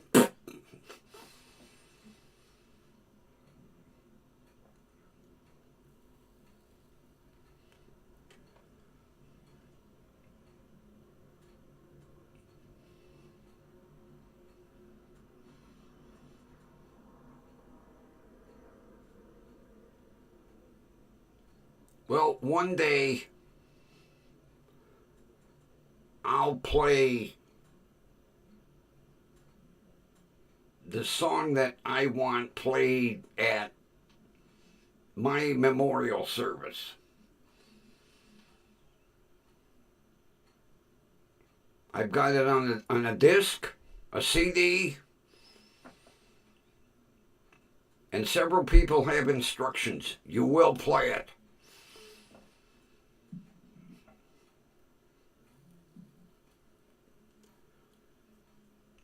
That's after the Cincinnati College of Mortuary Science sends my urn back home.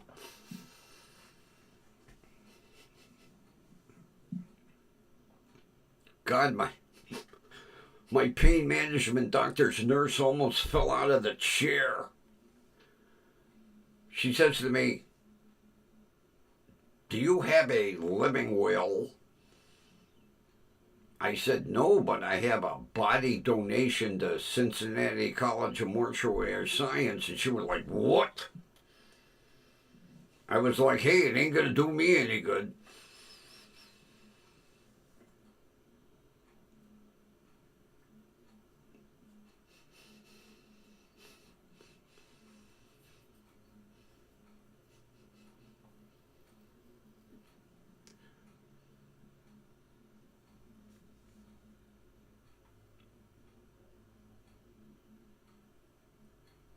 That's like,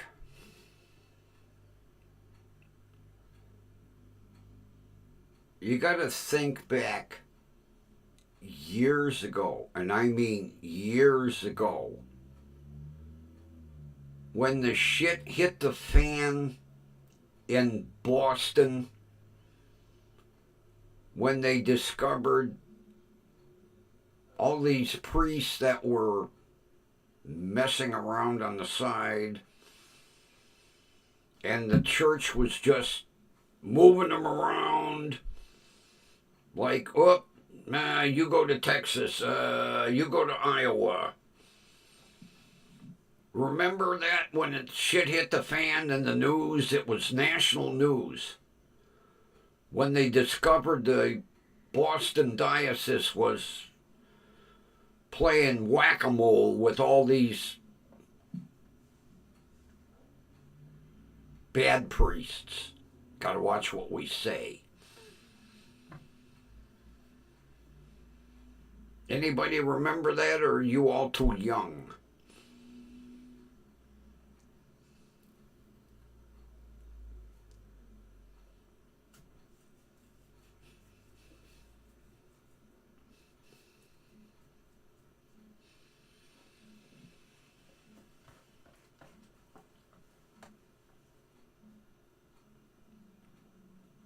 Well, in our family, we had a token priest.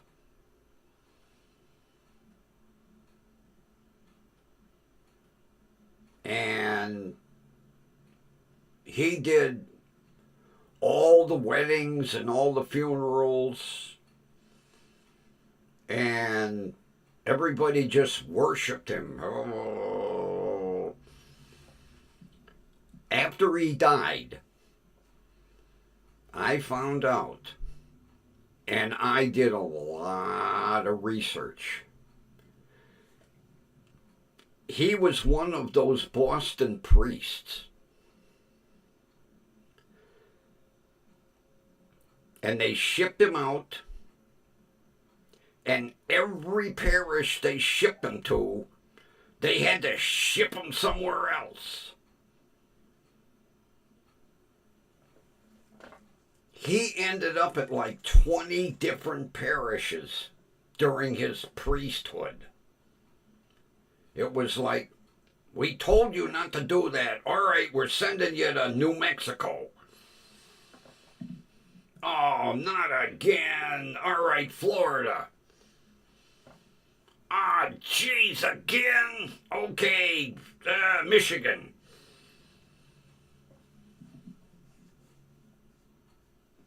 And you know what? Several members of the family don't believe it. And I sent them every freaking website. Because all that information is now public record. And yet they shipped it like 20 different parishes. Until they shipped them down to somewhere in Texas to a priest retirement home. Yeah.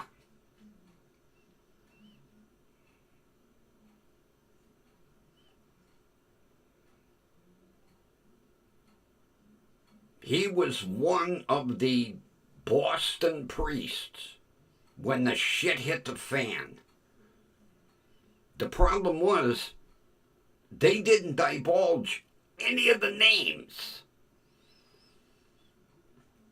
It was like Father A, Father B, Father C, Father D. And when they found out in Boston, it was like whack-a-mole. And it was like, oh, we're going to send you to Washington State. They'd be in a parish of Washington State for a while, and they'd be like, again? Oh, okay, California.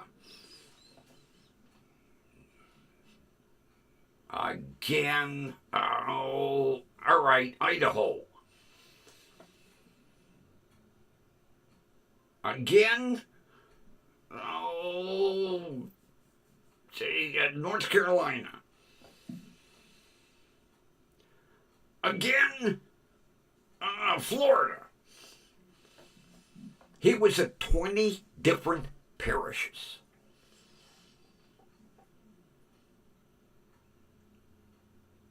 Instead of them defrocking him and throwing him out, they just went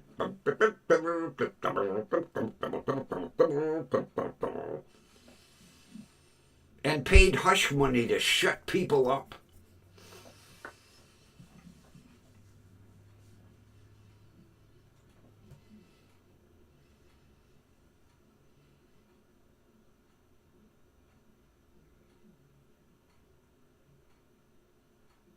And to this day, there are relatives that think I'm full of shit, that I am dirtying his wonderful name.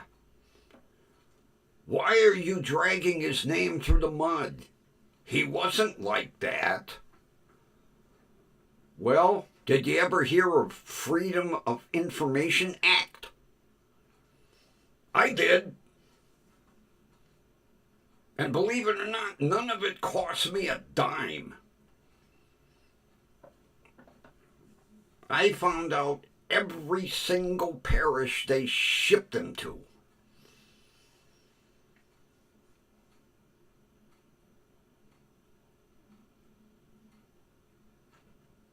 And instead of doing anything about it, they paid people off and moved him. And when he would go to a new parish, there was no explanation why.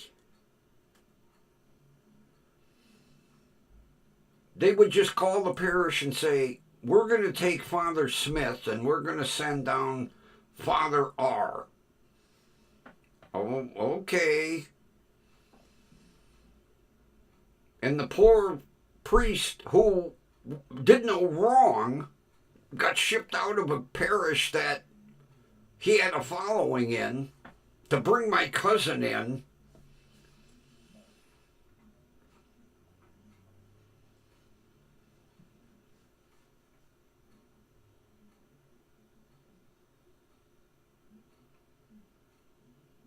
And you know, at first I didn't believe it.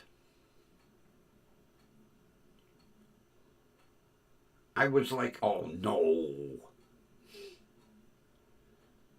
And then I started to dig. And holy shit, you talk about opening a wasp nest. Holy Christ. I had every single parish.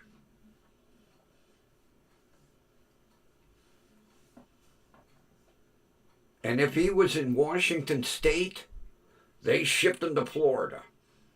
If he was in Florida, they sent him to Vermont. If he was in Vermont, they sent him to California. 20 different parishes. And I've got it saved on an external hard drive. All of it.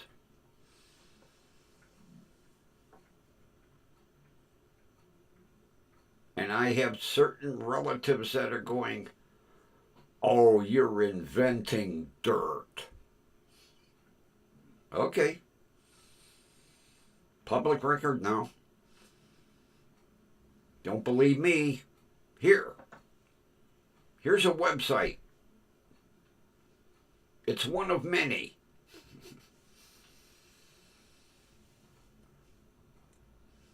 And the money that was paid out to hush people up. Unbelievable. And we're talking one priest. The Catholic Church paid out millions. And that was before the lawsuits. This was here. Shut up. Never say another word. Sign this form. Non-disclosure form. Sign this. Okay, give me the form. Here's your money. Have a nice day. And the sad thing is, the Vatican went, hear no evil, see no evil, speak no evil.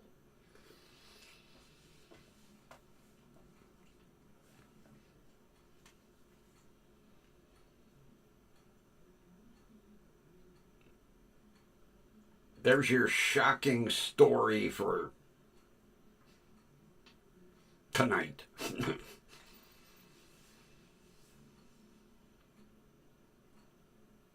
Yeah, when the shit hit the fan in Boston,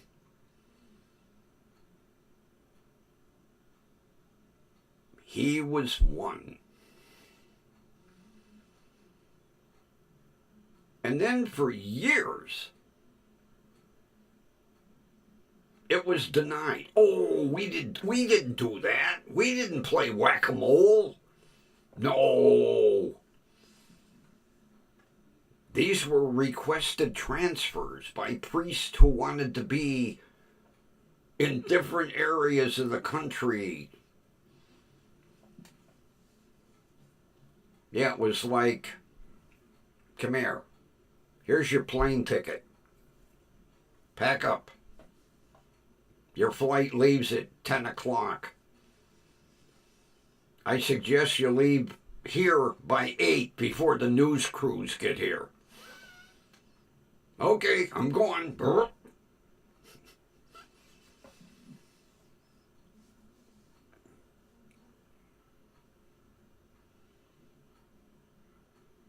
Oh, gee.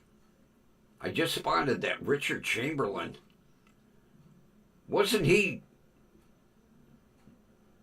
Dr. Kildare?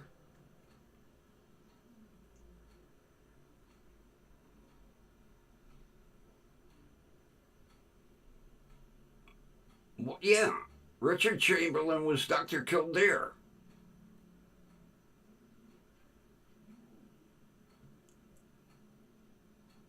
That's when every kid in school had a doctor's shirt.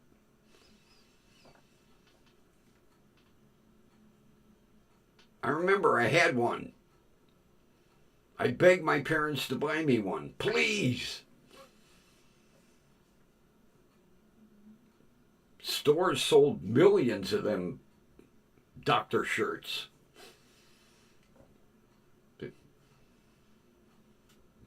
People either thought you were a doctor or a barber. I remember I had one. I begged my parents for one. Please, I want a Dr. Kildare shirt, please. Oh, here. Then you go to school the next day and 15 of the kids in your class have them on.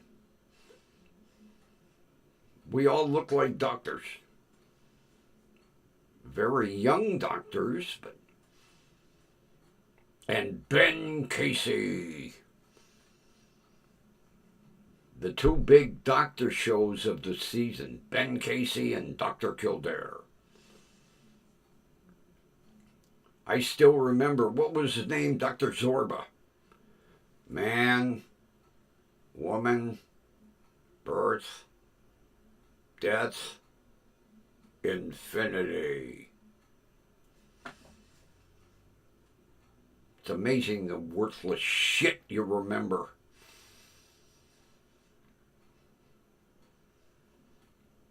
Yeah, I remember. Man, woman, birth, death, infinity. Dr. Zorba with that weird hair. And now another continuing saga of Ben Casey. Poor Richard Chamberlain, he was a resident.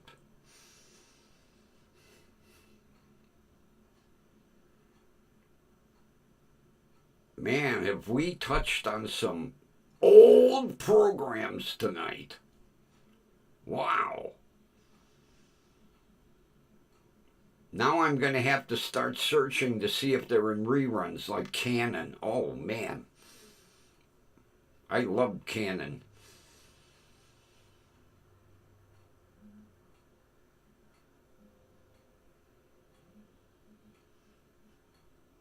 We always seem to go back in time and bring up some neat shit, don't we? Now I'm going to be thinking about all them programs tonight.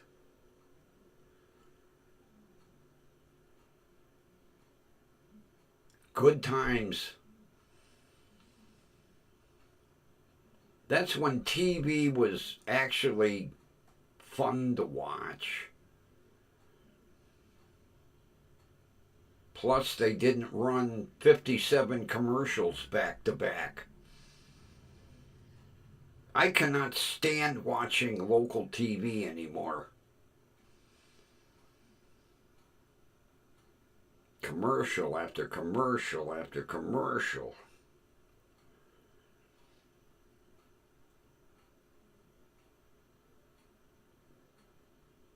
That's why I like watching all my murder stuff on YouTube.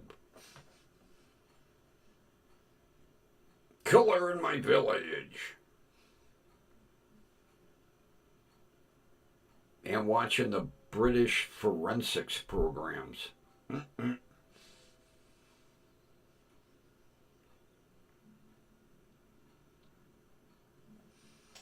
Well, people, I went out and got some hot smoked sausage tonight. Oh. Can't wait.